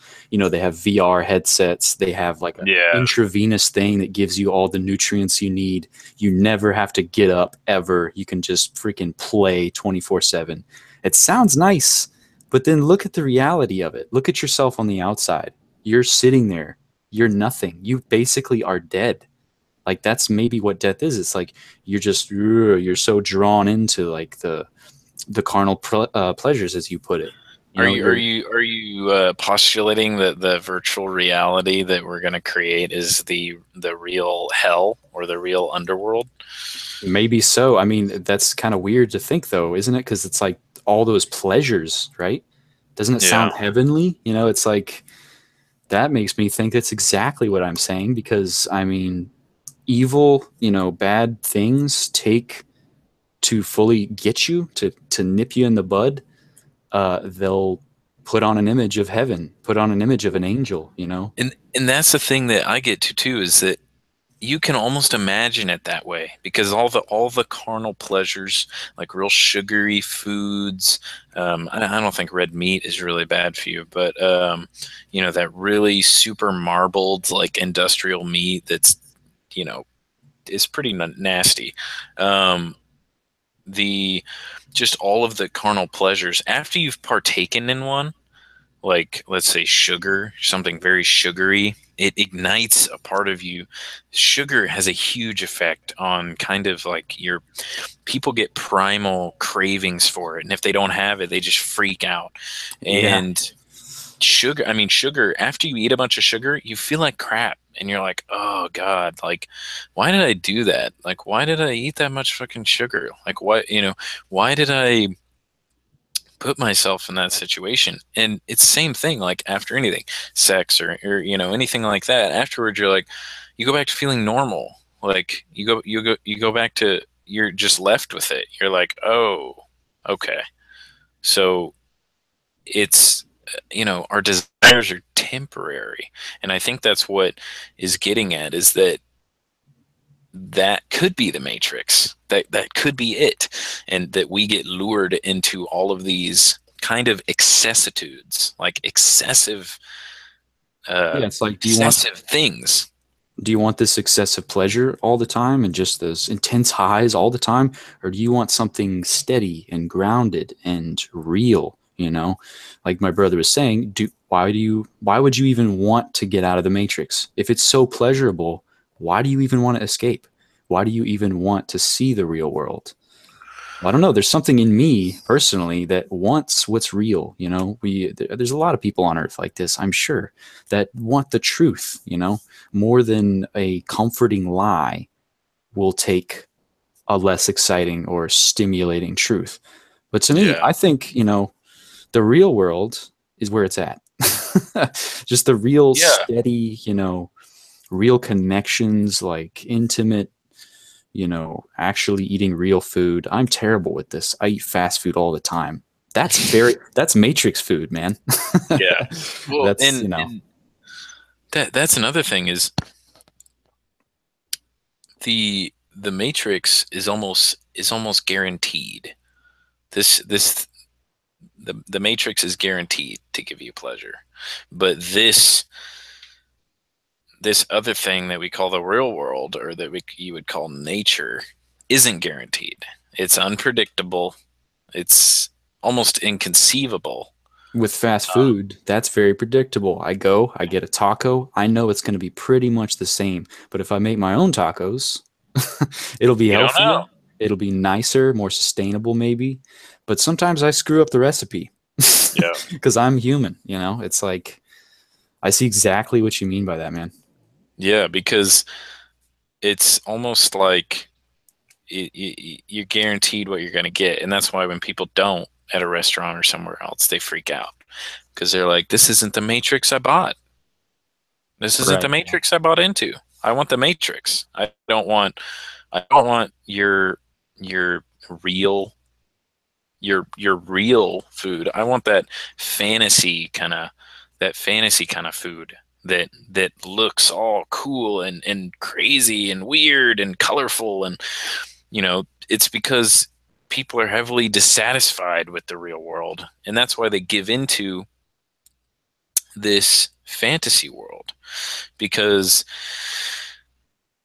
virtual reality, you could have all your pleasures all the time forever, and I don't even know what that looks like. um This actually kind of is making me think of a game that we play, 7 Days to Die. yeah.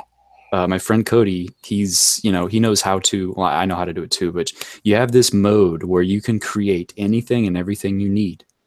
But I think this almost relates to the how death kind of gives value to life. The effort that we put into making real food makes it so much more enjoyable. When you get that lasagna right, bam, you're like, damn, I made this myself, you know? And I'm gonna feed my kids and my wife with it, and they're gonna be happy because of what I did, you know? How do you feel when you go buy a frozen lasagna?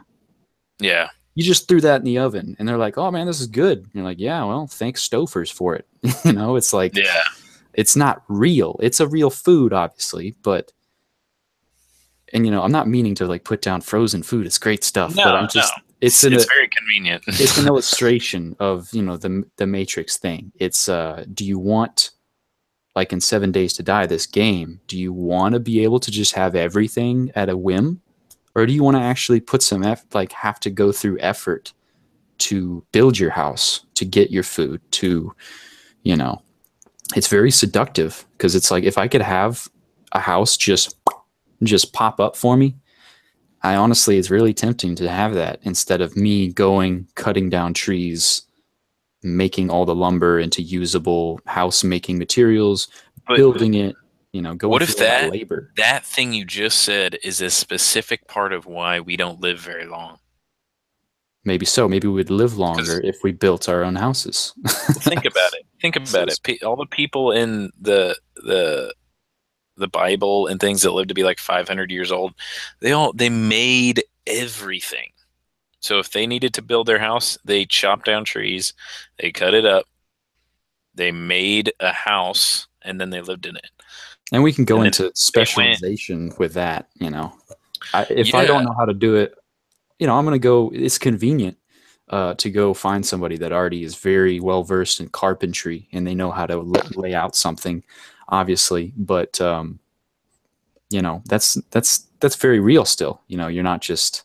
I guess I'm thinking of in terms of computers. It's not. well, I that don't know. is very real. But I'm saying, yes, carpenters do build things, but I'm saying everything. So it almost gave more worth to us surviving because there was so much more we had to do in order to get what we wanted. So if we wanted a house, our body was like, we need to at least stay alive long enough to build this house. And then there is just a long list of things we're going to have to do to get food. There's a long, long list of things we're going to have to do to build a boat. Yeah, I mean, your body responds to it and is like, oh, well, we need to live for like indefinitely. Like, because how many years does it take to construct a fully functional house? How many or a years does pyramid. it take? Yeah, or how many years does it take to figure out and to have successful plants and gardens that you can actually live off of? Like years and years and years, like at the very least months. Yeah, Like the big point I where wanted to make with that was just it gives it value. If you're able to just uh, snap, go to Taco Bell, snap, bam, got a taco. Sure, you're paying money, that you made with your effort, but it's just it gives things more value. If I make that taco myself, I feel so much better. I do. When I make my own yeah. food, I feel so much better about eating it and about giving it to other people. And you can carry that across the board. I would feel amazing if I could. I can't. I don't know how to, but if I could make my own clothing, if I could build a freaking computer, a headset, Yeah, I mean, how long would it take you to build that shirt? And then how much value would you put on that shirt? I put a lot more. This is probably made, it's a regular cotton thing. It's probably screen printed and made in a mass factory where no Yeah. human labor was involved. So, unless, the packing of the shirts and boxes or whatever for shipment. But, it's like the effort you put into something, the energy you put into something, I think is a big part of what creates value in it. Yeah, and a big thing to to bring up is that my grandfather is almost 80, I think. And he can deadlift 450 pounds. Wow, that's a lot. I can't deadlift that.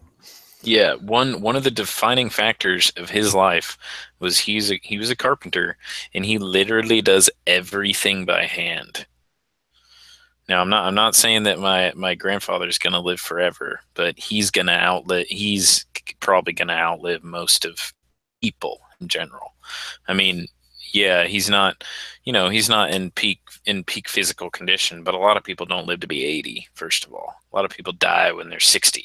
A lot of people die when they're 70. A lot of people don't make it to 80, and he's deadlifting a lot of weight, more than I deadlift. I did lift more than 300, but not 400, upwards of three. For a deadlift, 100 would be impressive for his age. Less than that, Right. 50 would impress me. And that's a thing. I'm reinforcing the whole old thing, even unconsciously. I'm like, that's amazing. It sounds impossible. Why does it have to sound impossible? Let's say if he was mistaken or something, like let's say someone else was old and they didn't know what weights look like and they had 100 pounds on there. Okay, 100 pounds. When they're freaking 80, most people who are 80 are in a nursing home. Or a lot of people who are 80 are in a nursing home. Like, what if we reinforce these things onto people and they accept them? Yeah, it's like What if you're saying most people, why do we have to be defined what most people do? Yeah, exactly. And I do it subconsciously. Um, there is what you bring up as well is so honestly, I'm starting to really see what you're talking about when you say that there is a agenda around death, and that there is not necessarily a conspiracy, maybe a conspiracy around death and how long we have to live and what we should expect in our later years of life. And then people reinforcing it in the medical industry, in everything, and how much belief impacts our actual bodily function and our actual mental function, and how much of getting old or dying is actually playing a part in our death, and well, eventually, and how much of it is Playing a part in what? playing a part in death. Oh, how right. much how much of it how much of our accepting of it plays a part in it, because what if our belief of it plays more of a part in it than the actual thing itself, and Right. I that mean, like playing we, football, for example, if you believe you're going to be defeated, superstitious, you can say superstitious coaches are like, "Hey guys, don't be envisioning our defeat today, because then that's probably going to happen." You hear that a yeah. lot. It's the law of attraction, kind of the whole belief affects reality thing. Yeah, because if you envision it, you can make it a reality. But one thing is, if you accept something like that, something very profound like that, I mean, I think it should be looked into more, because if there's literally a knowing conspiracy about death, people conspiring to convince people that they won't live very long, or that they live a definitive amount of time. Like the cap is like 100, I think. I mean, most people, well, at least from the sense of like the agenda is when you get to 100, you don't have very much longer. It's like if you've gotten that far, you'll live maybe 20 years, maybe if you get that far. Yeah, and I don't know What how if that long you want to isn't the make this. case? I don't know how long you want to make this, but we could go into the conspiracy part. Why I was asking myself this when I was exposed to these ideas. I was like, why would there be a conspiracy for us to die sooner? Why is that a thing? Like, I'd like to think that all, humans on Earth, everybody wants everybody else to live long, happy lives, But my inkling is that maybe there is some benefit that someone else derives by people dying, you know. Well, of course. The whole death culture is, and the whole old culture is feeding you pills. Uh, Basically, very expensive surgeries, triple bypasses, heart So surgery. so That's a big one. profit. Oh yeah, there's a death economy, for crying out loud. Like there's absolutely an incentive to make people die early so that you can get a lot of money sooner. Also, If people died when they were 300, the health industry wouldn't make too much money. I also if mean, I'm not around, there's more of the pie for everyone else. The yeah, more people die, exactly. the more crap I can have, you know. Yeah, It's that is very true. it's a very selfish, dark view, but I feel like there are at least a couple people on Earth that are like that. It's like, There's hell, probably more than that. 1,000 people died. Hell yeah! Now there's more for the rest of us. There's more Yeah. resources. Well, and that's another thing is people were like, well, if we all could live for that long, we'd be overpopulated. And it was like, I don't know. Like, if you lived a long time and you were active, you were fertile, you were good to go for a long time, I don't think people would have as many babies. To be honest, there wouldn't be such a freaking rush to get married, a rush to do all these things, a rush to get everything, and then a rush to die. It's like they're like lemmings jumping off a cliff. They're just Very so programmed. rushed to get into everything. Oh, I need to do this. Oh, I need to do that. Oh, I need to do this. Okay, okay, okay. And then it's like, you're old now. You're retired. You can die now. Goodbye.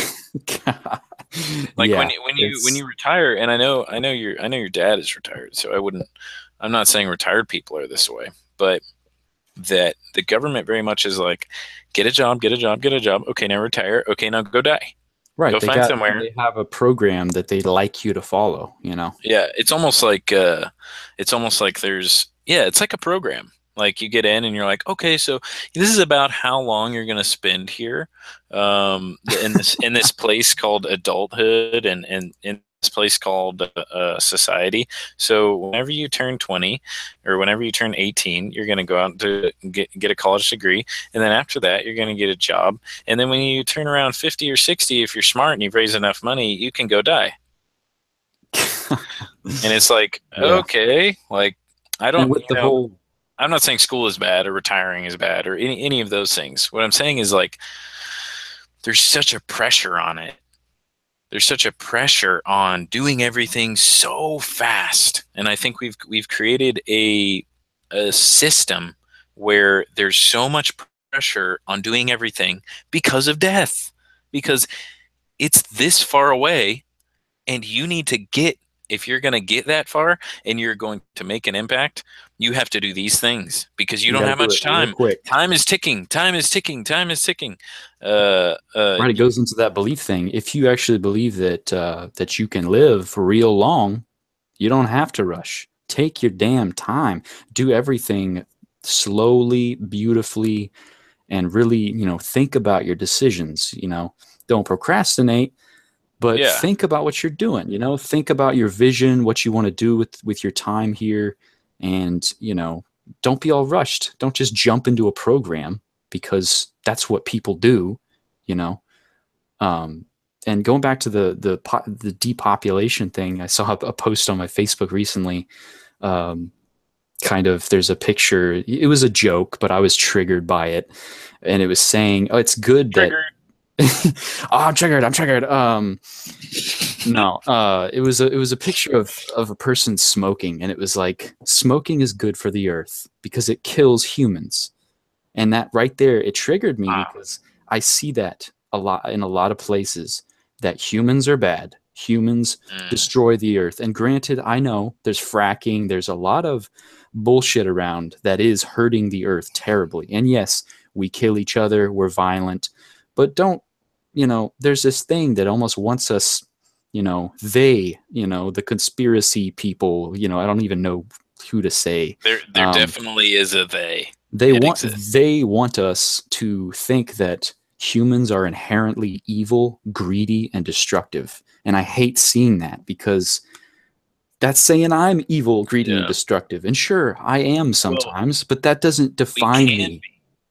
Yeah, we can be, but that does not define Yeah. humanity. And stop I saying that think it does. I think every time we use the word they, we mean the shadow people. The The people what that I do call the not pay shadow attention. people. Yeah, the people, basically the shadow workers or the shadow government, the occult people that exist. Absolutely, there's proof for them, like the MK Ultra people, or the Bohemian Grove people, or the Illuminati, or the Freemasons, which exist definitively. The Especially people that want to like Freemasons. hack reality. Well, yes, and I'm not saying that they're inherently bad. They have certain intentions, and there are some of the they that have terrible intentions. They And conflict there's with my intentions for sure. yes, A lot of them. there is a they that have lots of plans for you, and one of them being for you to die at a certain age. Yeah, They that's really need you scary. to. Like if you're making your own stuff, you're doing your own stuff, you're thinking for yourself, you're thinking, period. There is a, I wouldn't say a growing group of people, but definitely a they that doesn't like that. They don't like the Amish. There are a lot of people who don't like the Amish because of the way they live, the way they do things. They don't like them because of that. They like them because they do everything themselves and they're perfectly self-sufficient.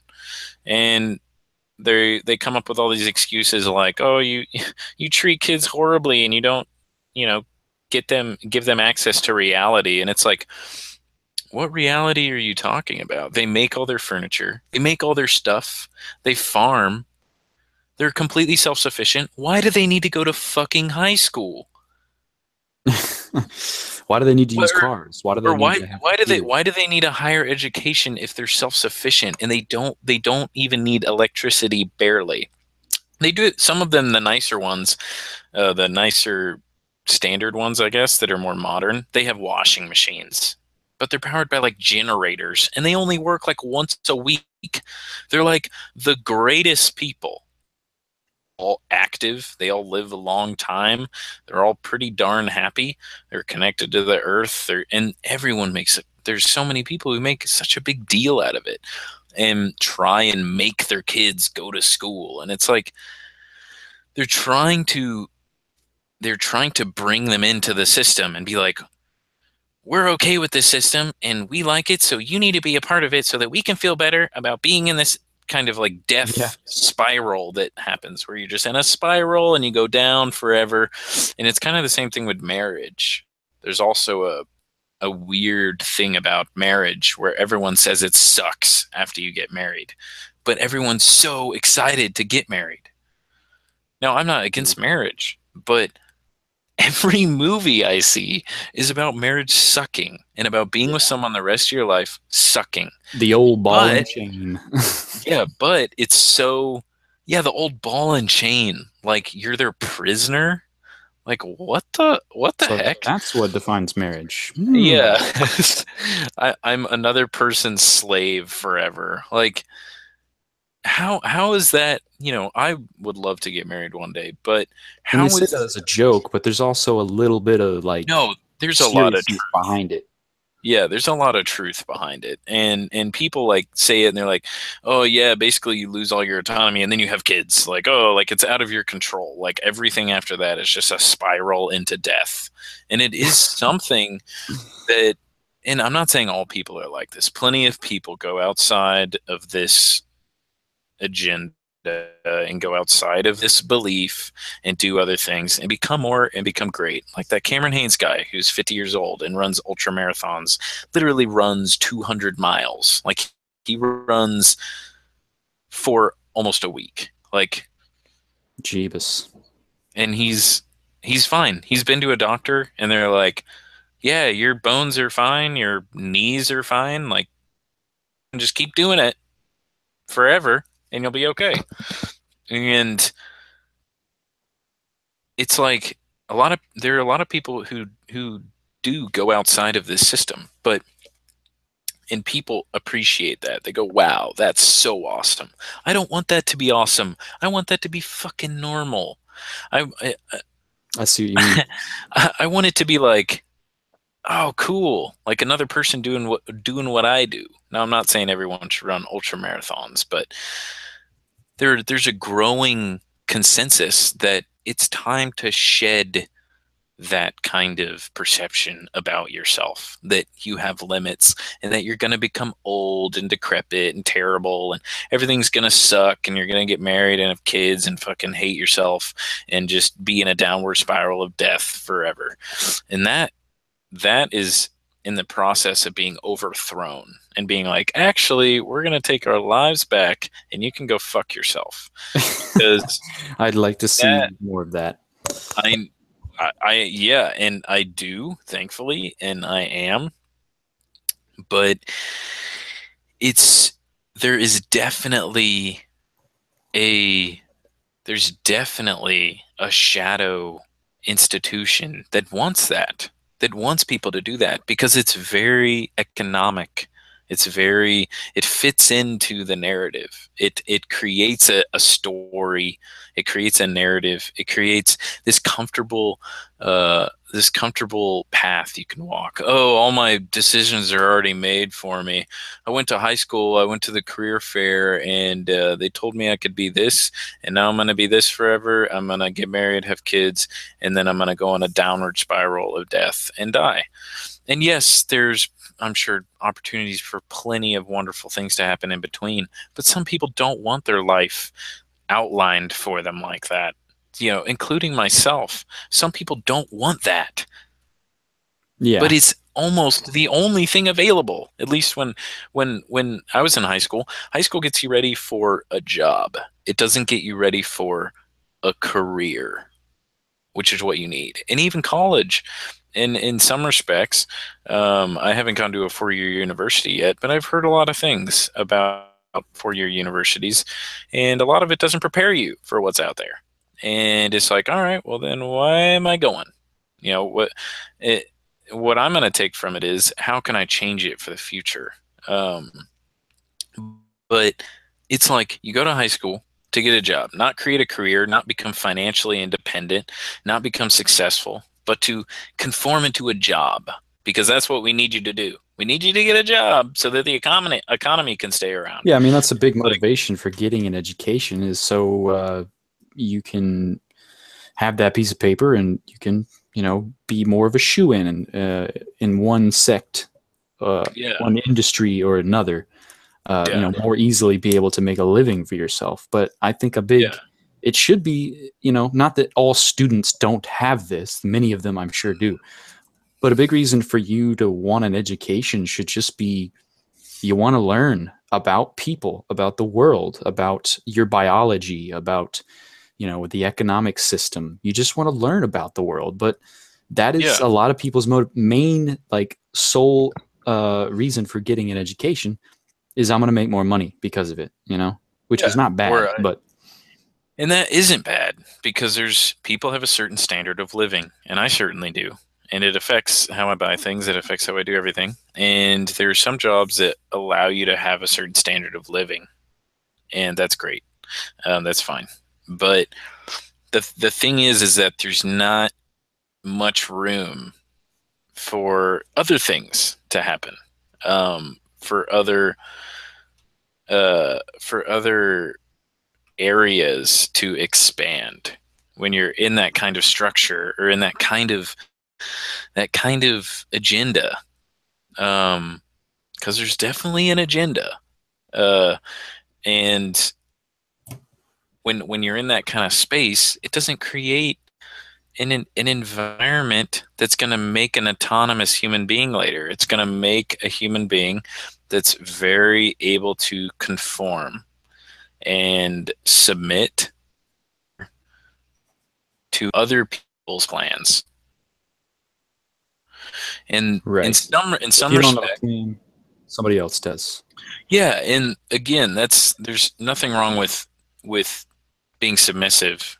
That it's actually a position you're supposed to take. When someone knows more about what you're talking about, you Right. oftentimes submit. You're humble to it. You're like, yes, yes, yes, yes.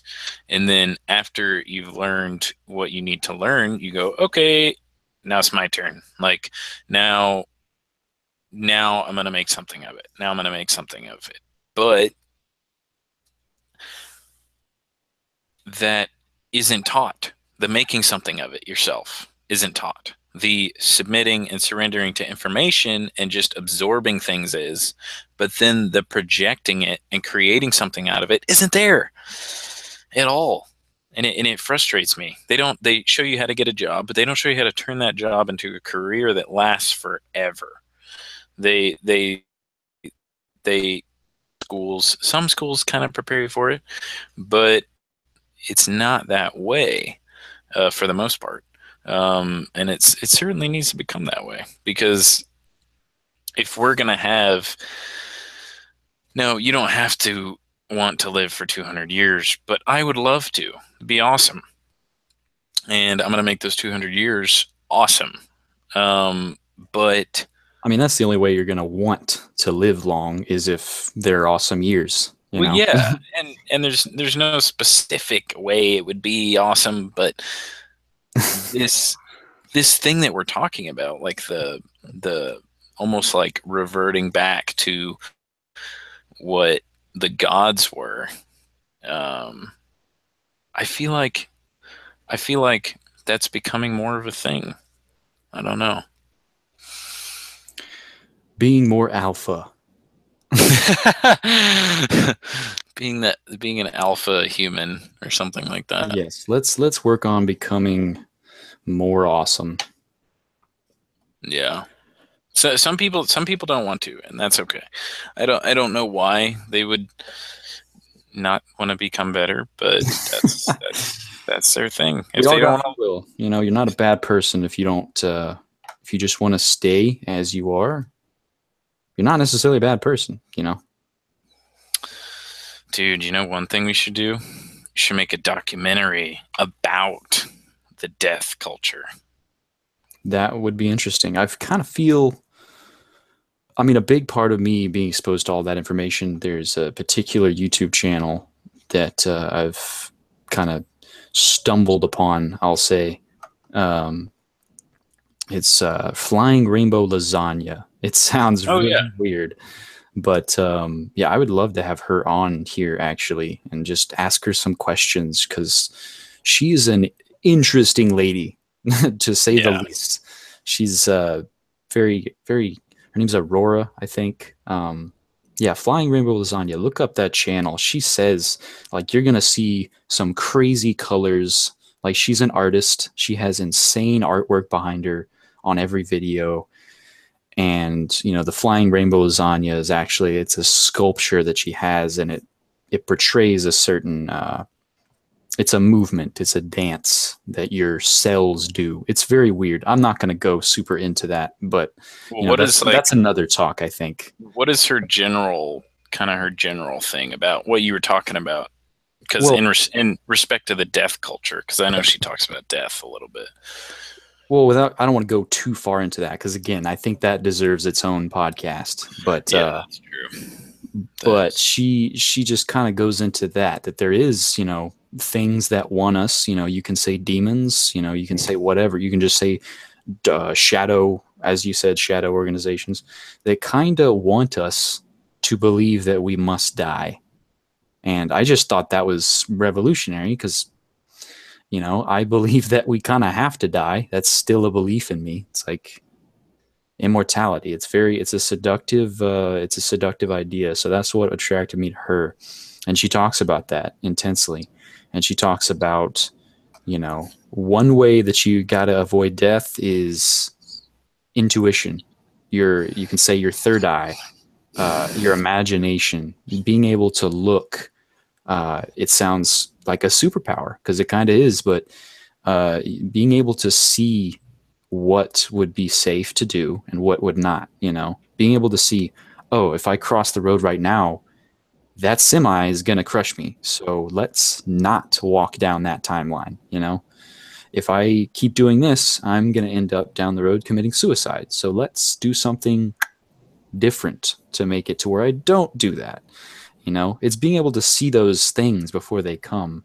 And like I said to you, um, kind of relates to the Matrix, you know, where Morpheus says, or Neo first says, "Are you saying that I can dodge bullets?" And Morpheus was like, "No, no, no, no. I'm saying that when you're ready, you won't have to." And that's what I she made me think of in terms of this, because you won't have to dodge things. Because what if you're just not around? What if you don't put yourself in situations where there are bullets coming at you? There's incredible power in that. And it sounds crazy. It sounds impossible because I'm not able to predict the future, you know. I really do, like I can't predict what's going to happen a minute from now even. But I think that's a big part of our, as she says, higher faculties. I feel like you used those words today too. Um, faculties. right, higher faculties, our ability to, you know, that's a big part of the imagination. You know, if you're gonna hunt, let's go back to caveman days. You know, if you're gonna hunt an elk, you got to be able to look into the future to, you know, whether you're using a bow and arrow or whatever, if you're going to chase it down, you got to be able to look into the future. You know, is it going to charge at me? Is there going to be other things around? You know, where's it going to go? You know, you got to figure, you really do have to project into the future Well, with your, what the thing about that is, what is the future? So, since the future is based on your decisions, you wouldn't you isn't your imagination already that? well, right. Because Looking into potential futures, but if and you can. Potential futures, right? So if I recognize here now, Julian, my habits, I'm on tracks right now. Every decision that I've made up till now has me on a track. Now I can change that track, but if I become conscious of those tracks that I'm on, one track is I eat fast food all the time. I'm on a track. I'm on a track to being obese, honestly, and lack of activity. Those are tracks that I'm on. And that right there, that's me projecting into the future. I'm going to become fat if I keep eating Taco Bell and McDonald's every other day. You know, Yeah. now that I'm aware of that, I can take steps to avoid that reality altogether. I don't have to dodge the bullets of all the health problems that come along with, inactivity and just eating crappy food. I can dodge that reality completely. I don't even have to be there for the bullets to hit me, if you see what I'm saying. Yeah. So that's one thing, then there's so many more little sparks that just like wow from that particular lady. And the big one is obviously that we can potentially be immortal. Like that was just like, holy crap, you're really convincing me here that that if we try, we can live beyond, maybe not immortal, maybe not forever, but we can live beyond what we think is humanly possible. Or prescribed by society or people in society. Right. Um, like anyone, even health professionals are like just me talking about it. I'm already unconsciously putting those perceptions on people. So imagine someone you believe more than other people, like a doctor. Right. How Definitely. much, almost like a drug, almost like a placebo, how much a doctor has an effect on your perception, which then has an effect on your biology. Right. Think about all those times when a doctor prescribes something. They're like, all right, look, you got a tumor in your lungs or something. You only have about a month to live. You hear these stories where that happens. They get told this horrible diagnosis, like you only got a month or a week to live, even, and they surpass it. They go beyond it. They get second opinions, and they surpass the reality, supposed reality that doctor sees, and they go beyond it. You know, that's What those if what cases if are there so were inspiring. what if there were experiments the opposite of the placebo effect, Right. and The they could nocebo. give well, yeah, but they could give people illnesses from telling them that they had illnesses. That's a So possibility too. by a doctor showing you a tumor, telling you had a tumor, telling you had this long to live, what if you didn't have one? I know this study probably would never exist, but what if how much belief would play into giving you illness? And literally, you could get cancer from someone who you believe and trust very much. Right. Literally, The amount of weight could that you get give it their from opinion. that. Yeah, and how much that could affect that. Because what if? I mean, I don't believe this, but I just thought of a dystopian, weird, dark thing that there's actually there's actually protocols for in very distinct circumstances or certain people facilitate literally fake diagnoses for people who basically they're like, okay, it's your time to die, Right. So and implant death in their mind. and they can, if they could implant death, implant illness into their life, if they could find someone who's very vulnerable or who's very submissive or can conform to and accept other people's perceptions of them or something like that, a diagnosis, which is absolutely, I wouldn't doubt the diagnosis of a doctor, but how much does that effect have on actually having the illness? Like, what if a doctor could, through the power of suggestion and belief, give people an illness? That would be very scary because that could it could solidify illness in a Right. sense to people who are that way in terms of personality, but it could also bring about the possibility of there being programs that people don't know about or that certain people don't know about where doctors are told to give people diagnosis when they turn a certain age. And Makes it's me think just, of psychosomatic type things. It's all in your head, but here are these symptoms that are expressing themselves, even though it's all in your head. You're yeah. creating it through what you're thinking about. I think that I'm insane, so I make myself insane. That type of thing. Yeah. I mean, that's very dark and maybe it's not true at all. And I don't usually accept things like that as true, but It's interesting to think it, about. It's a possibility. it's it's interesting to think about because I don't think there's a study that's been done that tests how the belief of the patient can be used against him, not for him. So they've always been testing for if you can take symptoms away that are negative, like knee pain or anything like that with a placebo. But what if you could literally like anti-SIBO, like something, and give them?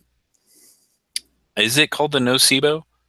That's something I've heard. Yeah, like I don't know if that specifically is called a nocebo. a belief in something negative. And so instead of believing that, oh, doing this Reiki session will heal my emotional instability, and then that belief makes it happen, or sugar pills, believing that that sugar pill will solve my tendinitis, bam, it solves. Nocebo means I believe that uh, taking a sugar pill will give me a stomach ache, even though it wouldn't.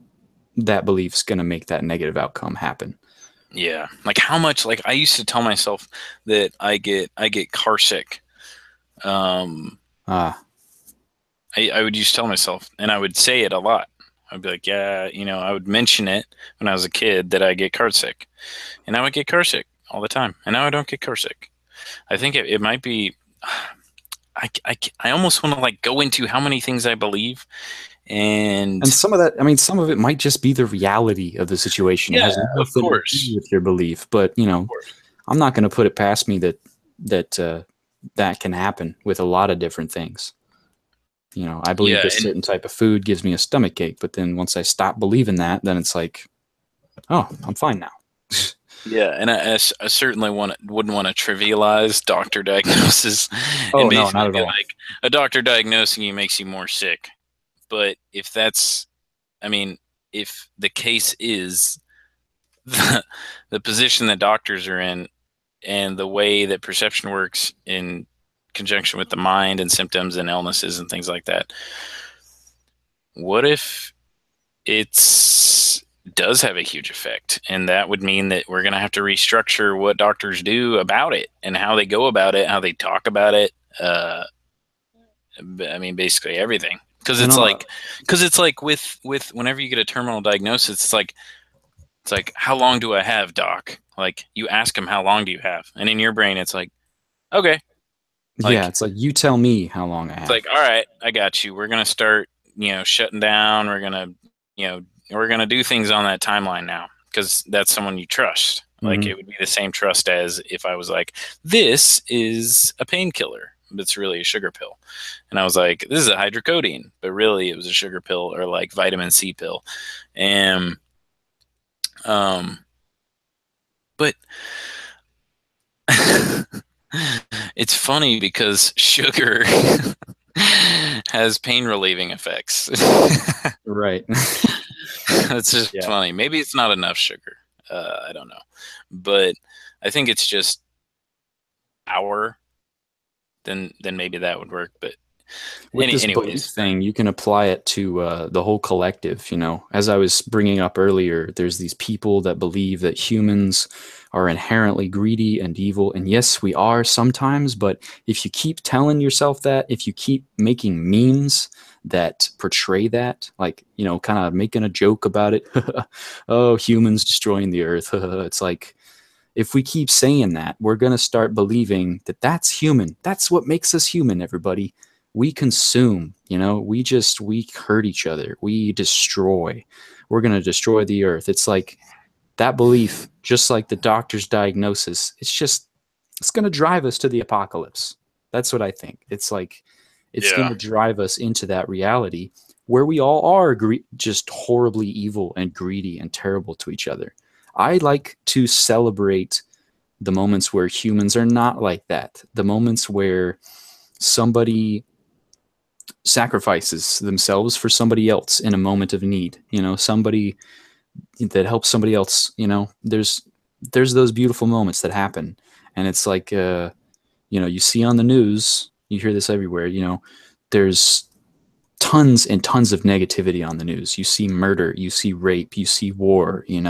It's with the whole programming. They call it television programming. It's like, it's kind of making us all believe that, yeah, this world is terrible. It's full of just awful people and awful things happening 24/7. And yes, there are awful things happening, but the more we dwell on it, the more we focus on those type of things, I think it's just going to make it happen more, you know? yeah.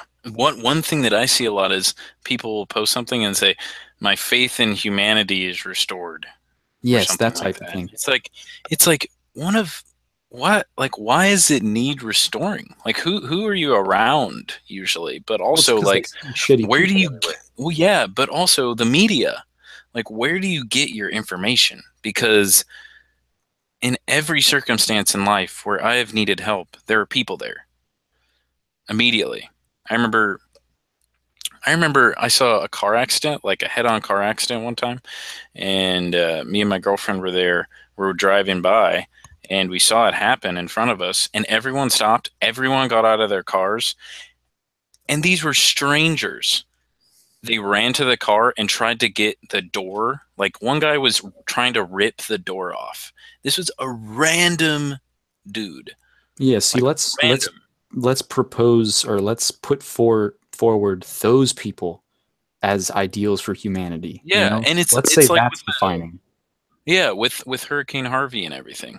Like there were people like going down, bringing their boats and going to help people, and it's like those people just value that more than they value being comfortable and safe. Not that people who don't help out aren't good people. It's just that that is how humanity is and always has been. People always come help you out. If you really need help, people will help you. If you are Right. really in a dire situation, people will help you. What like we're not that horrible. We're Yeah, one of don't. the only species on the planet that helps each other. In a tribe of chimpanzees, uh, usually if there's an orphan, the chimps are like, nah, yeah, screw you. We don't have room, and that little baby chimp dies for the Yeah, most part. don't let one bad apple ruin your entire perception of humanity. That's Yeah, that's all I'm saying. or There even a are bad few. apples. There's bad eggs, but Yeah, there's a lot of attributes of human nature that if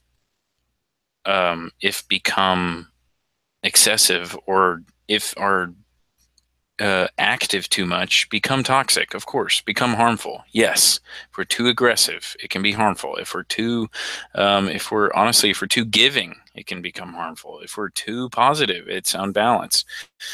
There's yeah. always that balance. There's the hurricane, and then there's all the people coming out to help that aren't getting paid for it. Some of them are volunteering. Some of them are getting paid for it because they work for an institution that just does that. But a lot of those people are just taking their boats out, taking what gas they have, and just helping people out. They're not getting paid, and they're still going out there. And I'm not going down there to help, so I'm not clumping myself into this category of great, amazing people. But like, just because you see on the news every day and on freaking most of YouTube every day all of this negative, fear mongering crap that is just negative, isn't about personal empowerment really or anything else. It's just about people arguing, people about being violent, people, and it is a reality. There are definitely violent aspects of human nature, Of and there course, are of course. That's definitely not bad things happening, but they don't, on the news mostly, they don't have things where it's like, here's something amazing that happened today, guys, to balance out all the negative shit that we have put you through. The only thing on the news is people doing just general nice things, like going and helping people at Hurricane Harvey. And then the rest is like, oh my God, like there's this new illness that we've just found. Like you might die from it. You might need to go get vaccinated. And then the rest is like just negative crap. And then there's one part that's like, here's what happened today. It was, there's this, there's a bunch of nice people helping out. And then it's like negativity, negativity, negativity. You should be scared. You should be afraid. You should go out of your house. You're being watched. Like you're, I mean, there's always it's, a balance. You don't want to focus and just ignore all the bad things. That's not what I'm yeah, saying. But you also don't want to yeah. just like dwell on them and completely define humanity by destruction and Yeah, badness, you know? because that's gross, and that is unbalanced. Thinking that is unbalanced too. It's like, yes, being unbalanced is just, it's not great. It doesn't get you very far. And I know this from experience that being unbalanced in anything, doing anything too much, or eating anything too much, or anything in an unbalanced degree is inherently bad. For I sure. mean, watching things too much is also bad. Speaking of What watching you things too much, we're hitting the we're hitting the Oh my 3 hour gosh. mark, and I think we should probably wrap it up fairly soon. Whoa. I remember you said before this that you thought you couldn't even get to an hour or something like that. I You were like, know. I know. maybe there'd be an hour of it. Uh, Yep, no, that was pretty damn easy. I enjoyed this quite a bit. that's because our conversations are awesome. They are pretty awesome, and I hope everybody else enjoyed it as well. If there's Yes. anybody even watching, I'm sure there was. I think there's like one or two people that were watching. That's all right. I'm Or a not few. doing this to be famous. I'm really not, Yeah, and I me don't think neither. you are either. I mean, No. I'd we're like people doing to it see to. it Oh, for sure. for We want to sure. make people think about stuff, and kind Yeah. of feel like they're part of the conversation. We definitely don't just want a bajillion people just because, they're viewers. But Yeah, if we you would, like we the would ideas. love people to see it. Yeah, if you like the ideas, share the space with us and enjoy the conversations. And I mean, eventually we're going to bring more people on here. I'm really Oh yeah, excited to see that, man. I mean, yeah, it's going to be fun, pick people's brains. Cause I mean, you and I, we're smart fellas, but we only know so much. And, yeah. And we can only contribute so much. exactly. So I'm excited to bring, I don't know who, maybe you were going to bring maybe Veronica on. That'd be awesome. Yeah. Well, I was thinking next would be Kyle. Kyle Compton. Hmm. Hmm. Wow. Yeah. Yeah. That would be really fun. He wants to come on, so I welcome him to come on. That would be awesome. Hell yeah, man. I know. Um, And maybe eventually we can do like a Q&A and we can have a live session. We get enough people watching our stuff. We can get a Q&A and people can ask us questions on here and we can answer them and that would be great. really connect with people, and so it's not, just me and you or me and another person, or just so Yeah. it's not just us talking. We can always have Q&As and we can always go over like top comments and stuff. But yeah. Yeah, I'd like it to The be like a very involved conversation, not just between two or three people, just like, really sharing it. Yeah. because then people feel like That's they're definitely, involved, which they are. You know, we're a part of yeah. the human community. So And that's kind of the whole point of the podcast, is to get other people's opinions about it, because we can postulate and suppose an idea, but getting other people's opinions, it's like other things get thought up too. Like other things get mentioned and other people's experience gets brought up in the conversation. when you It's do always, that, it's always a great thing. you get closer to the truth. When you see other Yeah. people's perceptions, if you just go by mine, you're all you got to work with is my life experience. I'm only 24, so it's like it's only Yeah. so much. And It really is. Kyle's got a whole different perception of the world than I do, and it's valuable. Yeah. And it's a really cool thing too, because everyone's on the path to their own, what I would call an alpha, which is they're the best, what, if they want to, is the best version of themselves, what they dream they want to be, what they dream they can be. And I think that all of that is possible. So, and each person is a different amalgamation of experiences that kind of steers what that alpha self is going to be, which is awesome and incredible. And each person has their own perspective. And the more perspectives we have, it's like the more stuff we can get to, and the more important things we can get to. Right. But yeah, that was a fun time. It was. It was. It was. Um, But I look forward to being a part of more of them. it's going to be awesome.